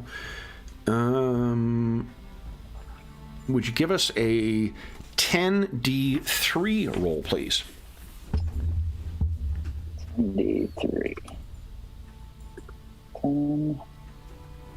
10d3. 24. So she speaks some words. There's a bit of a gesture, and she utters a prayer in Norse to Freya. And you have 24 hit points, or 24 points of damage healed. Nice. Okay. Wow. I looked up incredibly impressed. Thank you. You are a great... Would she be called a priestess, or yeah, that's do probably I know etiquette-wise? Okay. Yeah, that's probably a decent. I mean, you know what? You can give us, if you're uncertain if your character would know, you could give us a moderate etiquette check. Okay, yeah, let's do that. Just see. Moderate. There it goes. Yes. Special success. So maybe you know, like even enough to, in the sort of like call and response you have in, say, Islam, like Islamic greetings, you know, that you know how to properly respond to the end of that prayer. Okay, so I will do that and see if that and I will be smiling at her as I do it to make it clear that like I appreciate what she's doing. I'm not, you know, trying to show off or make fun of anything or whatever. I'm genuinely, you know, grateful. Okay, and she says, "You are not from these lands." No, I am not. You're a very interesting young woman. She nods, "I am." "You are from the place of wild water." "I have seen it." South. And you think for a moment, and the give us a either history or geography check. Okay. I don't know if I have geography. Let's see. No, but I have history. Yeah. Give us a. This is gonna be a hard one unless you spend any. Well, you know, we just got some Joss, so let's make it moderate. Okay, sounds good. Here we go. I still didn't get it though. Gwen, you are quite traveled. You could also, seeing that you overheard this. I've got geography, foreign lands. Yeah, exactly. I think hard as well, or you can spend Joss to make that easier. I'm gonna try that. Look at that. Nice. So, thing that you know, Gwen, you've mastered a couple languages already. You've got, of course, like Norse is your native tongue, but you speak Slavic, and you've heard people talk of a different way of describing the river. When Alexander told you where he is from Crumlow, or from Krumau, if in his language, you were confused at first. Took you a little while to figure out where he's talking about until you realized that, like, oh, it's a place that has two names. The river that it's located on as well, too, the Vltava River, has two different names as well. Vltava in Slavic, and the Moldau River in German. The Moldau name comes from the original settlers who referred to it as the wild water. So that's what she's referring to. She seems to know precisely where he's from. You have good good geography of the lands. She looks and she says, "I am a wise woman." She looks back at you, Alexander. She says, "Do you know Magnus Firewalker walked the wild water?" I don't think I'm going to just say that I was not aware of that. She it was says, before my time. She gestures, "Come." Puts her hand out. I take it. She leads you over to, at the far end, away from where the Thane is, there are kind of like Norse equivalents of, not totem poles, but the same kind of like telling a tale through carvings kind of situation. And you've maybe seen this before, and you may have even inspected it more closely at some point. Do you think, is that the kind of thing that would have drawn Alexander's attention at some point, or... Yeah, he's always looking for secrets hidden in plain sight. Okay. So let's do this. Why don't you give us just give us a roll compared to your... I'm going to say mental perception, because this is, I think, more a matter of like studiously studying these things more so. Or cryptography, actually. Cryptography you could roll. I know you got training in that. I do. And so I'm just rolling against the 31 that I have, or yeah, just against the 31. Okay. Oh, come on. There we go. Okay. There it goes. Oh, so yes. close. Success though. Yeah. Okay, so you saw over here, what you noticed before is that the name, I won't go through the whole thing in role-playing because you probably have figured this out before. Magnus Firewalker's name comes from the fact that this is, again, 400 winters past. He is one of the first Norse who sailed all the way around Europa and raided up and down the Egyptian coast. In spite of that, he made a legendary name for himself, and it said made off with a massive amount of loot. Huge score from the sands of Egypt. So-called Firewalker because of what the lands themselves were said to be ablaze in the heat of the sun. She leads you along on this, and like you've seen this stuff before, so it does not seem.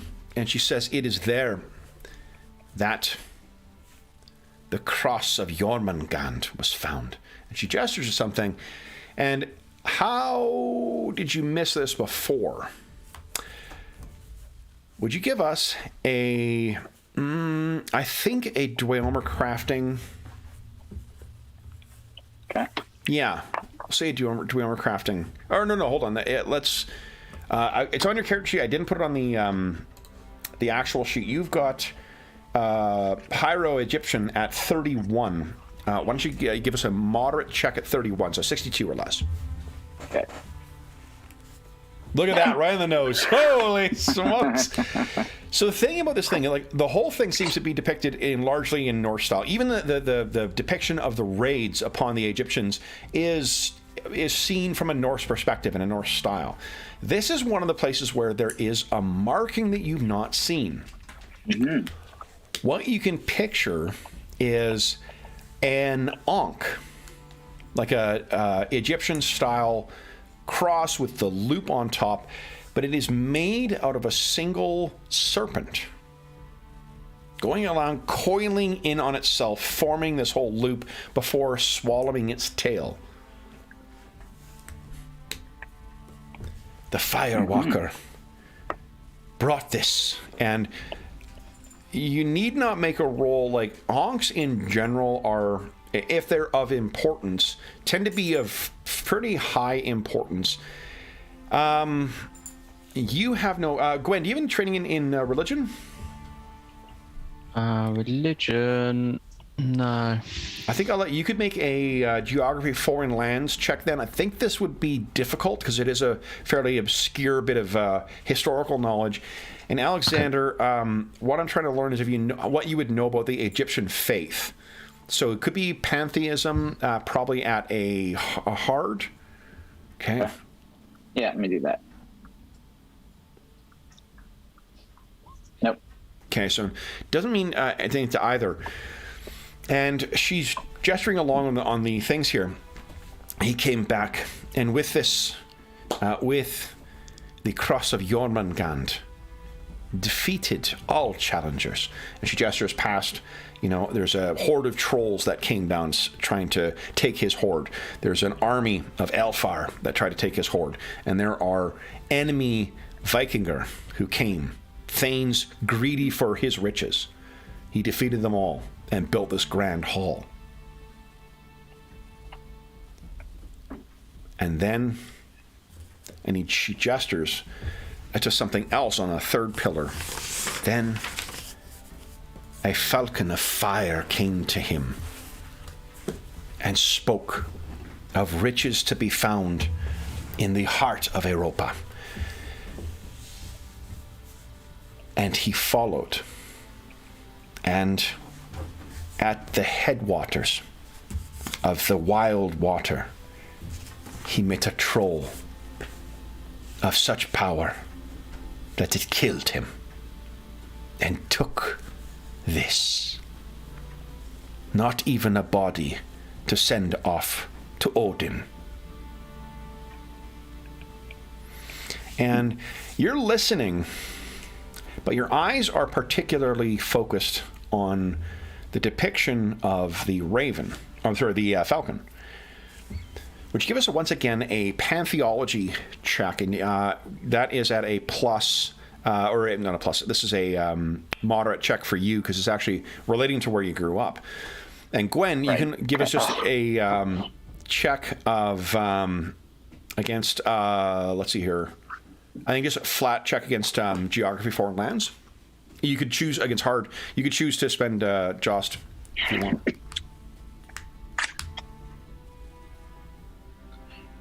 So what is it at the moment? It's what's that? Routine, isn't it? Right now it is hard, so it'd be 23 or less. All right. You could spend one Jost to make it, or you can spend Jost to just automatically succeed too. Oh yeah. Yeah, I'll spend the one we gained earlier. Okay. So, Alexander, maybe you look this over, and Gwen, you have seen this before. There is something in Alexander's belongings that I don't know, and you can tell us what this is, George.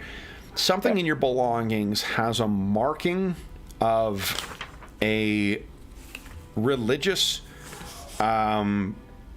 martial order headquartered in your hometown.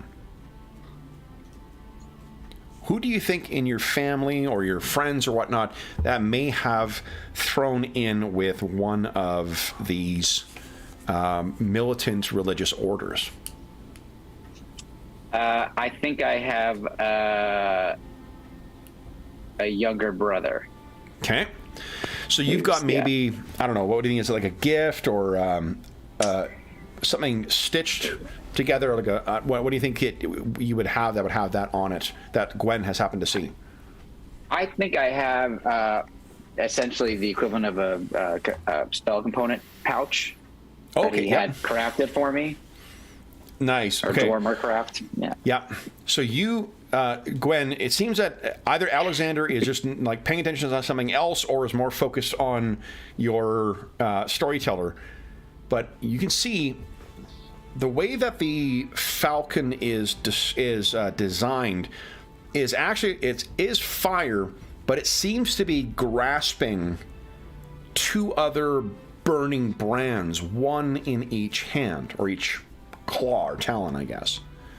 And you've seen that on Alexander. He doesn't seem to have noticed or not made any mention of that. What do you do?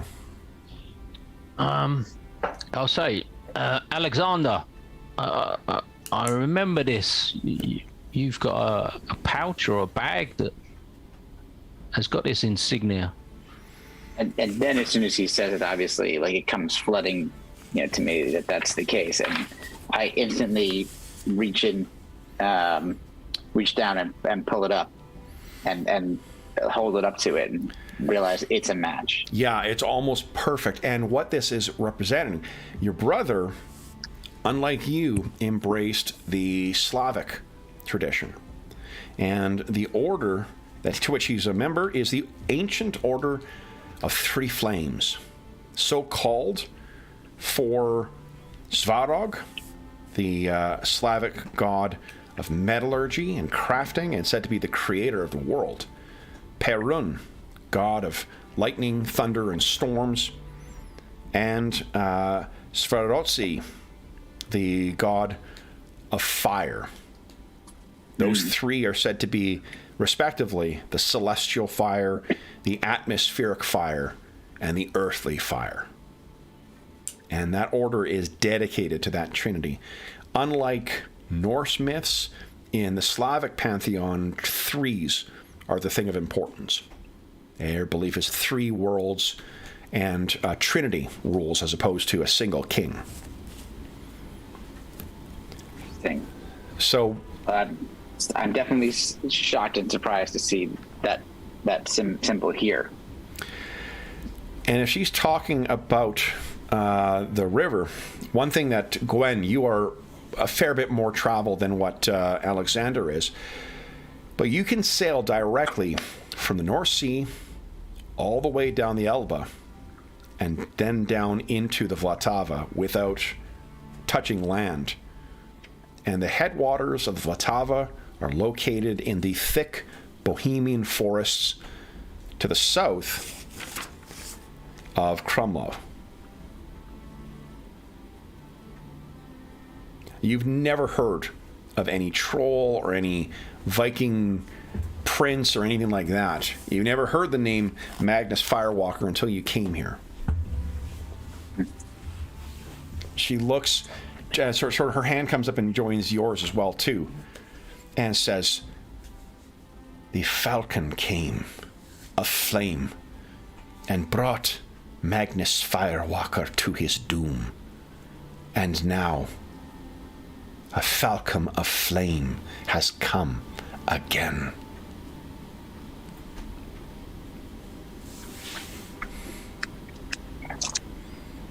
What do you make of that? Have you seen this with your own eyes? She nods. "It was shown to me. I conducted a weirding." Where is this falcon now? She turns and looks. "He has come. What was Saga is now Coda." Again, the story starts.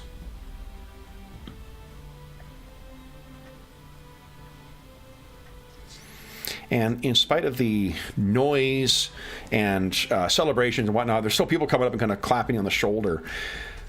Gwen and Alexander, what is going through your minds? You're not of one.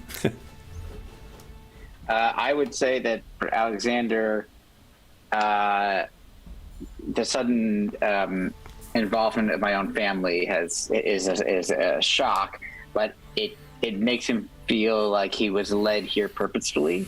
That his search for these ancient secrets has actually led me to some ancient secrets, and this is just the beginning of my starting to unravel this mystery of why this is all happening, and perhaps ultimately find, because of this magic or treasure or whatever is that Firewalker went off to find, that may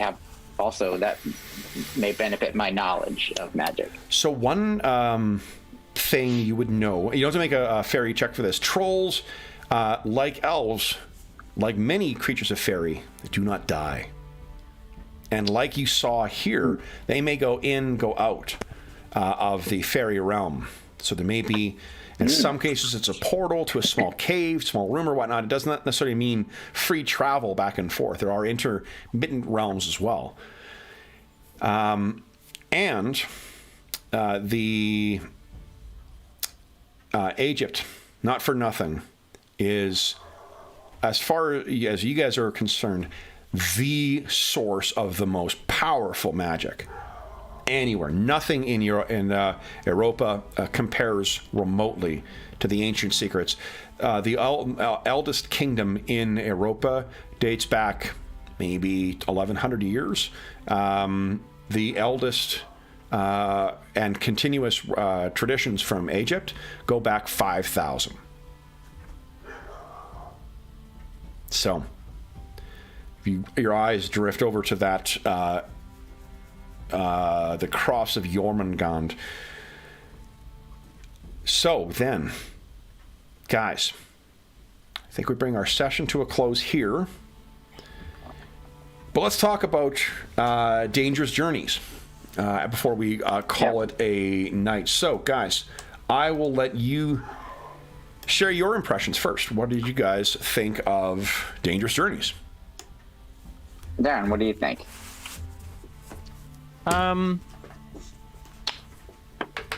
I've played a little bit of Rollmaster, and I found similarities in some ways to that, and I would say, especially for online play, things like that, where you got players coming and going, I don't find it an easy system to get your head around for new players. Yep. So I feel you would need a dedicated team or a group, not a team, a group that, like the system and want to put in the time and effort to then, in their eyes, get the reward, sort of thing. So if it was me, I wouldn't choose it as a system of choice just because of the entry level to getting into it, basically running it and referencing. You know, when I start having to reference books, even when I know the system, I see that as downtime, basically, which is particularly bad online in my eyes. In person, you know, when you're passing books around, and it's not as bad, but online, any downtime is dead time and people start wandering, and so that would be my concern with trying to, you know, find a group for it, basically. I understand the ideas that people are trying to put in, and it all sort of makes sense, you know, well, this does this and that does that and that counters that, and you know, when you start picking at it, you think, oh yeah, well that makes sense. But then sometimes I feel like you're adding complexity just to try and make it realistic, and you know, and you think, well, could we get the same result but with 200 pages less of rules, sort of thing, or half the amount of tables? And so I've got mixed feelings with Rollmaster, and it gave me a similar sort of thing. I like the Josh system. I like meta currency a lot. I think that adds to it, but in a one shot you overuse it, so I don't think it gives you that proper impression that, well, I'm only going to get one every 4 sessions back or something. You know, I'll just use 6 this session. You wouldn't. I don't think you would do it. So, whereas some systems you get it a lot more readily, didn't you? So yeah, I'm sort of on the fence. If you know, someone said, "Oh, we're going to be setting up this game, would you be interested?" But George, you. Yeah, I mean, I also have played Rollmaster and MERP and a long time ago, and there's definitely some similarities to that and many other systems, whether they predated this game or post-dated this game, you know. So it's interesting to see the combination of all those things into one place.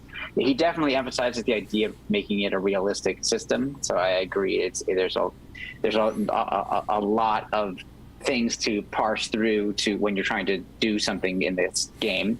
But I also agree, like you were saying, you as you played it more, those things have become a little bit more automatic. I like playing spellcasters, as everybody knows. They tend to have the most complex rules sets, like, you know, within a system. However difficult the system is, it's one level more difficult usually. But I can find that fun.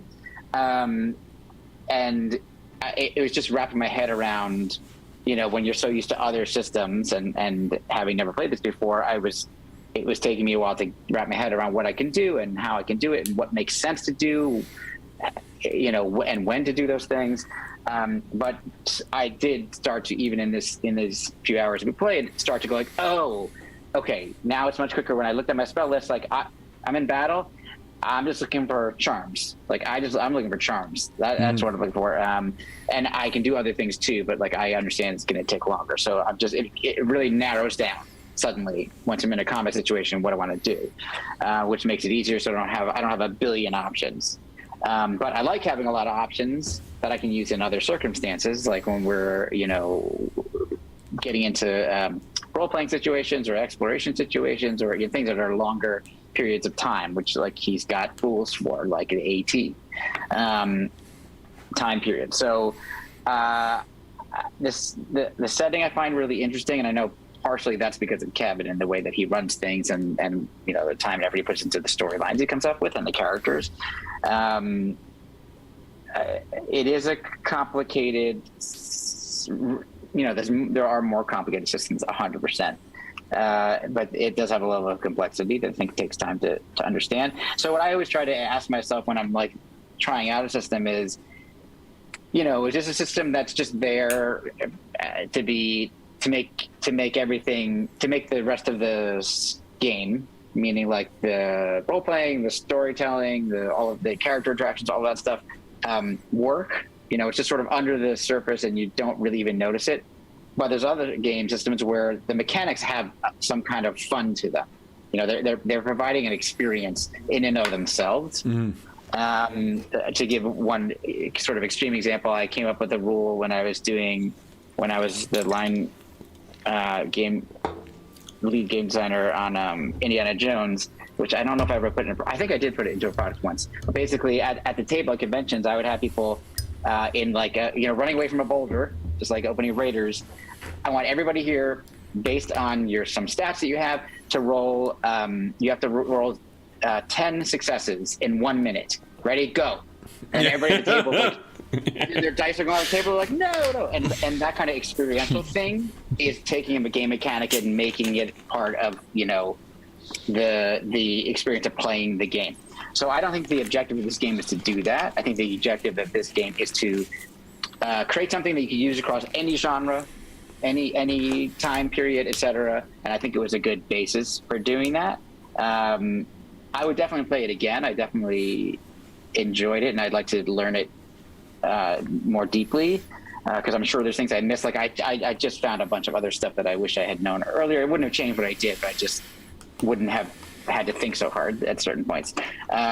So I liked it. I would think it was in ways ahead of its time, and it's unfortunate that it got killed when it did. And I'm sure there'd be a second edition of it by now. So based on what Kevin was saying, with all the sort of errata that was happening along the way in the magazine.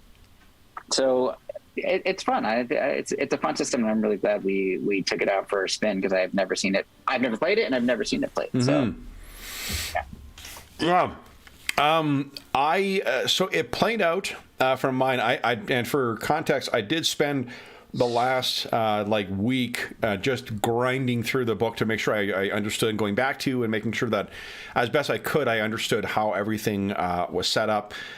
What I didn't set up, which I do often with more complex games, like when I run Werewolf or run Shadowrun or something like that, is I make a cheat sheet for myself, which I didn't do in this one, to have the things that I knew would come up, like quick calculation for grappling or other things. The game, I think it's like you said, Darren, it definitely requires a bigger. There's more work to get to learn the game than most other things. Like, this isn't a matter of just like, what dice do I roll again? Oh, just roll this thing. Like, there's specific decisions you need to make within the context of the actual gameplay that will have consequence. And I think Joss seems like it would be a big part of that, knowing when that's a good time to do it. The skill mechanics I thought were great, because it was very light on its feet, the way a lot of games we are. The fact that you can't spend for a success afterwards definitely, I think, is a very it's something for the game master to roll in mind, or to bear in mind, because like I basically bullied Darren into spending Joss in order to get information at the end there. Well, I should have just given it to you, or should have made your roll against easy instead of moderate. For the recognizing the thing. So if you do tend to like gate stuff behind unnecessary dice rolls, that maybe that's not necessary anyway, but from my perspective, the reason we were rolling is because it was something that was your character was supposed to be good at, and then it's when the dice betray you, it's like, oh well, now I got to come up with a reason to get that forward. It's the gating clues in Call of Cthulhu, right? The combat was surprising. I was shocked how much damage you did with that one hit, Gwen. That was pretty awesome. And pretty accurate to what I've heard. And Alexander, you also took a lot of damage from that one thing, and one of my, one of the issues I have with not issues, but I mean, it's an issue with any of the D&D based games where you can, a character, a player, however much they're role playing, can easily do the calculus to be like, there's no fucking way you're going to kill me before I do something useful with that knife, right? That one, and I mean, the extreme response to that is something like GURPS, where like you can die after one stab wound, but then you have to have a whole bunch of other systems that sort of interact to prevent that from happening. So it's still fun. This did feel like there was a big consequence to it, and I think if you knew the system better too, you could recognize, or at least knew how I was interpreting the critical locations. You could have read like, oh fuck, that's a super vitals location, it's me times 3 damage, and just say nope, minimum damage. I'll spend a Joss, I'm gonna take minimum damage from that instead of the 32. But even taking that one big hit, didn't take you down. And if Gwen had taken that hit, that's a piercing against, what did I roll, 36? Let's see here. Oh, hi, Alex. Yeah, actually, you may have missed the intro from the game. I went through the historical context of this earlier on in the session. Let's see. Your Gwen's piercing resistance was, 18. Yeah, 7 and 11. Yeah, so like it would have been a substantially different thing. And I like how also Gwen had 2 attacks per round, so she may have been able to parry, and a parry against that dagger would have been a lot lower. So we didn't see Gwen get a chance to really go toe to toe with weaponry against someone, but I think that it felt as as I was expecting it to kind of go, like, and it was more dangerous than especially with how slowly you heal.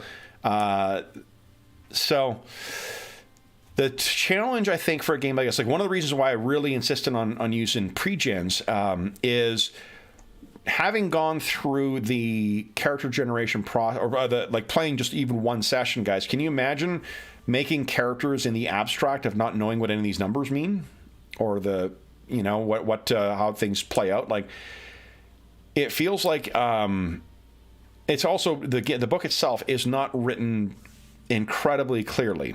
I think that it's challenging to figure out what is actually being said. It's not that it's written poorly, it's just that often it's mentioned once and never again. The only real and I heard reviews about this before saying that the editing was so bad and blah blah blah. And honestly, like, in the day of any Catalyst release, like, you got to be fucking kidding me if you think this is bad editing.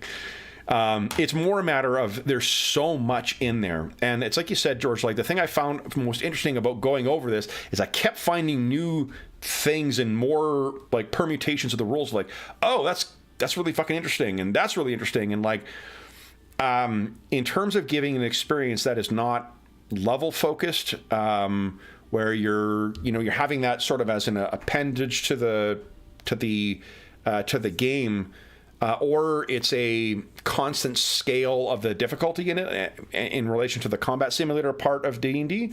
And I don't mean that as a bad thing. That's just what the game is. D&D's always primarily been a combat simulator that happens to add on new things by addition. This, with the combat thing here that we held, it felt like a like setting aside the story stuff, it felt like a featured moment as opposed to just a quick scrap. Like that really did focus a lot of attention. There's a lot of back and forth in it, more so than I was expecting. And I liked how both of you guys were able to dominate certain areas. Like Gwen being able to just manhandle that guy was awesome, because that felt like it was how it was supposed to work, given your stats, given your whatever. Is it worth the complexity?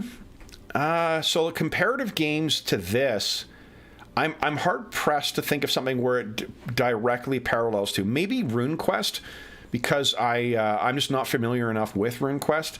RuneQuest, I find, because of the setting with the very, very intricate setting and fairly complicated magic systems, it's a little less accessible even than what this is.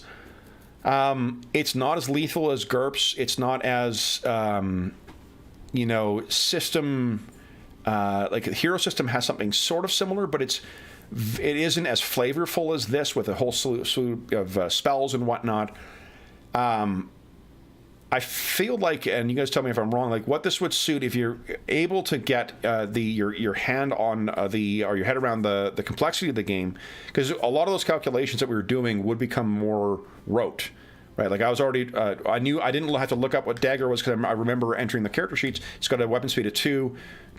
Most other things have like a weapon speed of 5 or a 4. So it'd be easy to improvise adversaries and such on the go. It's also relatively easy to figure out what the stats for different adversaries, even if you don't have them written down. It'd be easy to improvise that stuff too, because you sort of know what they're going to be. So there isn't the mathematical work that you would need to do. It feels to me more like some of those. I'm reading the first of the Sparhawk novels from David Eddings, and it's awful. Please don't judge me for reading the book, but it's a lot of fun, and it reminds me a lot of that, of the more like the more like fiction focused magic as opposed to like combat balanced magic. And magic is always, for a fantasy system, that's sort of where I go to first. I like the DR because like I don't have an issue with it to the point where I want to change it in D&D, but I do gravitate more towards damage resistance type systems than I do towards ones that just make it harder to hit, because it just feels more narratively correct. I don't know. I mean, I think that like if you're a DM. We ran Rollmaster fairly recently on the channel as well, too. I did not find this as frustrating as Rollmaster. I was looking up rules to clarify them in my mind for this one, more so than I was looking up attack tables and critical tables and whatnot. There's a good analysis that Sean said. We were talking about what do you call it? Cult. And I can't remember what he phrased it as. It was like the signal loss or something like between when you're doing something and you're seeing a result. What's the time you're spending between that stuff?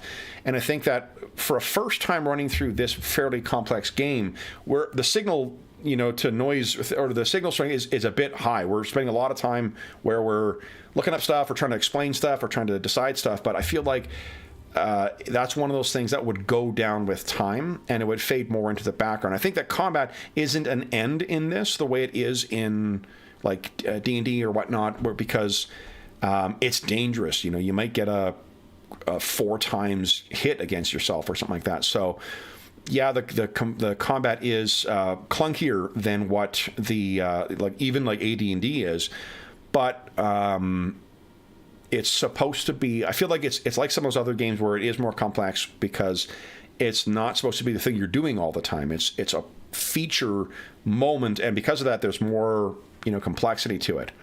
But at the end of the day, like you said, Darren, like do you get more out of that added complexity than you do with just having it normally? And I think that's only one of those things that, I guess the last thing is the advancement. So like at the end of this, you guys, let's say that you finish this, this is a minor adventure, you'd probably get about between 5 and 10 assessment points. Astonishing, what are they called again? Accomplishment points. And that can be spent directly to sort of, it's on different ratios to improve skills, to improve attributes and whatnot too, in addition to the things you saw, use of over time. And one of the things I really like about Savage Worlds and the Iron Kingdoms RPG was always that you saw changes on your character sheet after each session. There was always that, like, awesome, I showed up today, not only because of the great game, but also because I get to do some neat things with my characters now. And it's something I really like about this as well, that it allows you to reward that every session of play you're getting something you can do, not major, but something to slowly start inching your character around. You can't allow a huge amount of movement, I guess, because it's percentile systems. Those dice only go up to 100. But do you guys have anything to add? I talked a long time here. Anything to add before we... No, I think it was a good summation between everything we just discussed. Yeah. I mean, I've just barely touched on Warhammer 4th edition. Do you feel that had similarities in a real basic way, like a real simplified, with meta currency and simplified armor and skills and... So the thing with Warhammer is that unless you're putting your hand on the scale, I've run Warhammer 2nd, 3rd, and 4th. 3rd is a totally different animal, but for second recently, and 4th a couple of years ago, the thing I find with those ones, and why I find this, why I was so interested in this one, in particular with the Joss, is using those multipliers as a baked-in thing, and assuming that especially for starting characters, like one of the things that sucks with a lot of percentile-based games is that your really good thing is gonna be like 45, and George has talked before about one of the decisions driving the D20 system is like, look, 55% chance of success or greater, because that feels good. It feels good to be, regardless of whatever the power scale is, if you're wherever you are in the game, you should have around that stuff. So it just feels kind of chump-ish when you're playing a character that's got lower stats, and that's sort of what I felt with Warhammer the few times. unless you're putting your finger on the scale to sort of like always have easy difficulties or whatnot. It's interesting that he thought ahead of time to be like, look, for things that you're even halfway good at, you're going to have a 60% chance of even like of the things that are slightly challenging, and 90% chance of success all the other time. It's neat. And then you also have a narrative meta currency to be able to tweak that further if you really want to or feel the need to. So that's something that one of the things I found really interesting about this, because that is such an elegant way of just of toggling situational modifiers or incentivizing players to find those extra modifiers, to try and do things. So I find that, and then in terms of advancement, Warhammer, and like, don't get wrong, Warhammer 4, Warhammer 2 are both really good games. Advancement in both of those things is fairly regimented. 4, you have a lot more flexibility with it, but it's a similar type of advancement to the accomplishment points, where you're getting points you can spend on whatever you like. One of the things I think is really cool about this is it combines that with what you get in basic role-playing, like Call of Cthulhu, RuneQuest, where you also succeed by doing. So those weird times, if you have a character who is, I don't know, whatever skill, like some skill that you don't give a shit about it, but it happens to be on your character sheet, you got 10% in. If you get a great success on it, well, awesome. The DM will give you a point to increase that. You don't have to waste your own points on it, but it reflects the fact that, like, oh, that was a cool kind of moment where that came to light. So I do like that a lot. I don't think this is a game. I think I had a lot of fun today. I think you're absolutely right. This is not a one-shot game, because you spend half the time explaining the rules, and I don't think we've even got through all the rules yet. But we didn't do range combat. We didn't do some other stuff. But I feel like it's one of the things. It's in the way that Pathfinder appeals to players. Pathfinder 1. With the idea, and 3rd edition, where there's a game you can rely on. Like, you can kick the tires, you can really bash the shit out of it. You've got a way of relying on that system to properly model something fairly in your game. This feels like that as well, where, like, if I need to improvise something or some weird thing comes up, I can figure out how to do that stuff. At one iteration of this, I had you guys pushing, like, doing a group muscle check, where you're trying to, like, push something aside or whatnot, and I already worked out in my head how I'd work that. And, like, it's just, I like the idea that it's that easy to figure out those things on the fly, and your characters are super fucking competent too, right? Like, if you feel like you're not, these characters, complexity aside, these are starting characters. I didn't tweak anything, I didn't give you extra points or whatnot. These are designed to be how you start off. And the characters you fought are the stats I drew directly from one of the modules. So it's interesting to see that, that it's what Gary said. These are heroic personas, not PCs. You're already heroes. It's just you're going to get better slowly over time instead of just that. So it's an interesting. I can definitely see why it didn't. Lawsuit aside, I can see why people would have problems with it. I can see definitely why it would not appeal to probably a lot of people, because it's a lot of work to do it. But I'm still on the I think it's worth the work side. It certainly won't replace any, like, if I want to run a D&D style game, this is not something I'd want to try and tweak to make it work that way. It's really its own animal. And I think that's the way to approach it. So the only other question I would ask, as someone that runs lots of games, obviously, do you think this is the sort of game system where you get a hardcore group and that's all they play, and they just, that's it, that's their game of choice, and they don't go in to play a bit of Pathfinder and a bit of Warhammer and a bit of this, and have that mix sort of. I feel this is that sort of game, a bit like GURPS maybe, I don't know, where people just, this is my system and that's it, and they just stick to it, and that's their group. I think there are, like, for myself, I'm a weird, like, I love running everything, right? So, like, I love a whole bunch of different things, and I'm also one for an underdog. So, like, a game like this where, like, I think it's not for everybody, but there is a solid game there. That naturally biases me, because it's like, fuck it, no one else is running this, I want to run this thing, So that I recognize that biased perspective, but I think it's like any other, honestly, like Hero System, GURPS, Rollmaster, RuneQuest, Mythus, all these games ask an awful lot. Shadowrun 5 asks a fuckload from players in order to fully understand and accomplish the rules. Like the level of complexity complained about the game that reviewers have had in the past, or like contemporary people, I don't think it's like, in comparison to some modern games, it's just doesn't hold up. It's way more complicated than like Fantasy Flight games, or what it was called, the people who make Vaesen. Free Lagan. Those games are way more streamlined and way more casual. But for what I think the actual, it may not be the only game people run, and I think that there's not enough there to use it as a universal system. And I think people have gone away from that anyway. There's a reason that like people aren't like, snatching every copy of GURPS and Hero off the shelf, because it's hard work. I think for a group that wanted to invest in specific heroes and go along adventuring in a kind of pulpy style setting, I think there would be enormous rewards for the players, because there's a lot to the game. And there's a lot, even over the week of looking at this thing, I've learned and just kept discovering new things about it. I'm like, oh, that's really fucking cool. And it'd be neat. Like, once the players, if you had a group of players, it's not that you wouldn't play anything else, that when you're playing this, there's an incentive to going back and learning all those little nooks and crannies of the rules.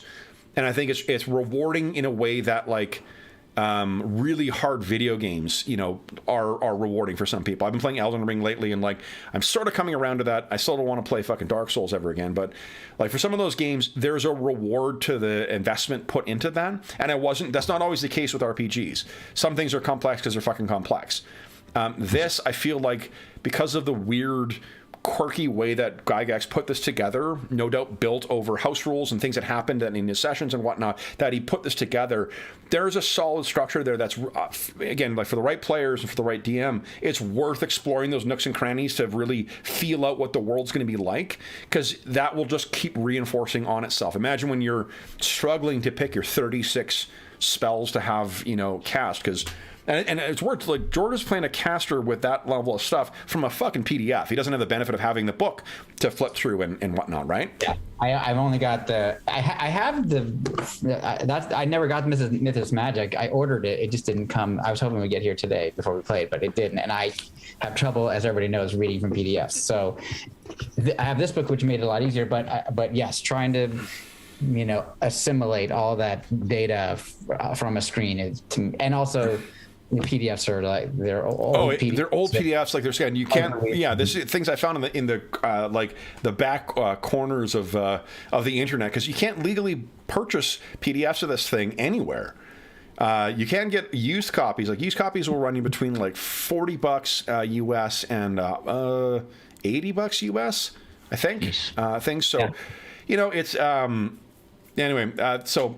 There's that other added complexity of, like, how the fuck do you get the game in the hands of the players, right? So, but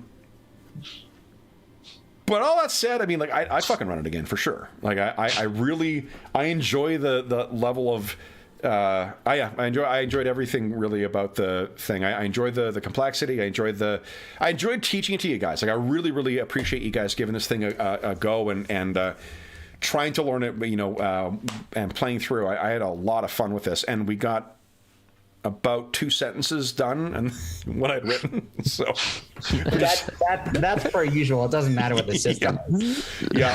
All right, so we're way over right now. Let's wrap it up here. Unless you guys have any other closing thoughts. Not all right. Nope. So for those listening at home, thank you so much for joining us, celebrating Dangerous Journey's 30th anniversary of the release. As is always the case, if you have any comments, questions, or concerns regarding the session, the campaign, or the game we're playing, please don't hesitate to leave a comment in the comment section down below, and I'll endeavor to reply in a timely fashion. In addition, you can find a link down below to the Dungeon Musings Discord server, where we have a channel dedicated to most games that we run on the channel. We do not have a dedicated Dangerous Journeys one yet, because, again, it's almost like the game is actively aggressive to get it. You can also find a link down below to our friends at Noble Knight Games. Noble Knight Games is where I got my copies of the Dangerous Journeys books. And if you go through their website and purchase more than $10, be sure to enter the discount code DungeonMuser on checkout, and you'll save yourself 10% on your purchase on top of whatever else you got. In addition, there is a link down below to the Heroes Save Villages campaign, the charity fundraising campaign that we run on the channel. That channel, the initiative benefits the SOS Children's Villages International charity, a really great organization active in over 130 countries, benefiting over 80,000 orphaned and abandoned children, including a village in Ukraine. Any money that is donated through that link goes directly to SOS Children's Villages International to help them out with all of their activities, but in particular with respect to their emergency activities in Ukraine right now. As a small way of saying thank you for every $25 donated, we from now until May 30th, I think it's 31 days in May. I can't remember. Yeah, whatever it is, one or the other, whichever one it is. For every $25 Canadian you donate, you get one chance to win a grand prize or one of the other great prizes in our next charity raffle. You can learn all about that on the Dungeon Musings Discord server. You can find a link down below, and you go to the Charity Initiatives channel. I'll have everything there. Last thing I will say is a huge thank you once again to our two dangerous journeyers. So, Darren and George, thank you so much for diving into this very meaty and crunchy game. I really, really appreciate you guys jumping in literally at the last second to dive in and take this one for a spin. So thank you so much, guys. I really enjoyed this. Super fun. Thanks for running it. Cool. Awesome. So for those listening at home, thank you so much for joining us. We will be back we're back at our usual time. We post the schedule for the channel every Sunday night on the Dungeon Musings Discord server, and on the community tab, you can find what we have going ahead by heading there. Otherwise, we hope that we gave you a few hours to take your mind off of the troubles of our world and think about the troubles that our brave, dangerous, journeying heroes got up to in the Hall of Magnus Firewalker. And until we see you again, stay safe, stay healthy, and happy gaming.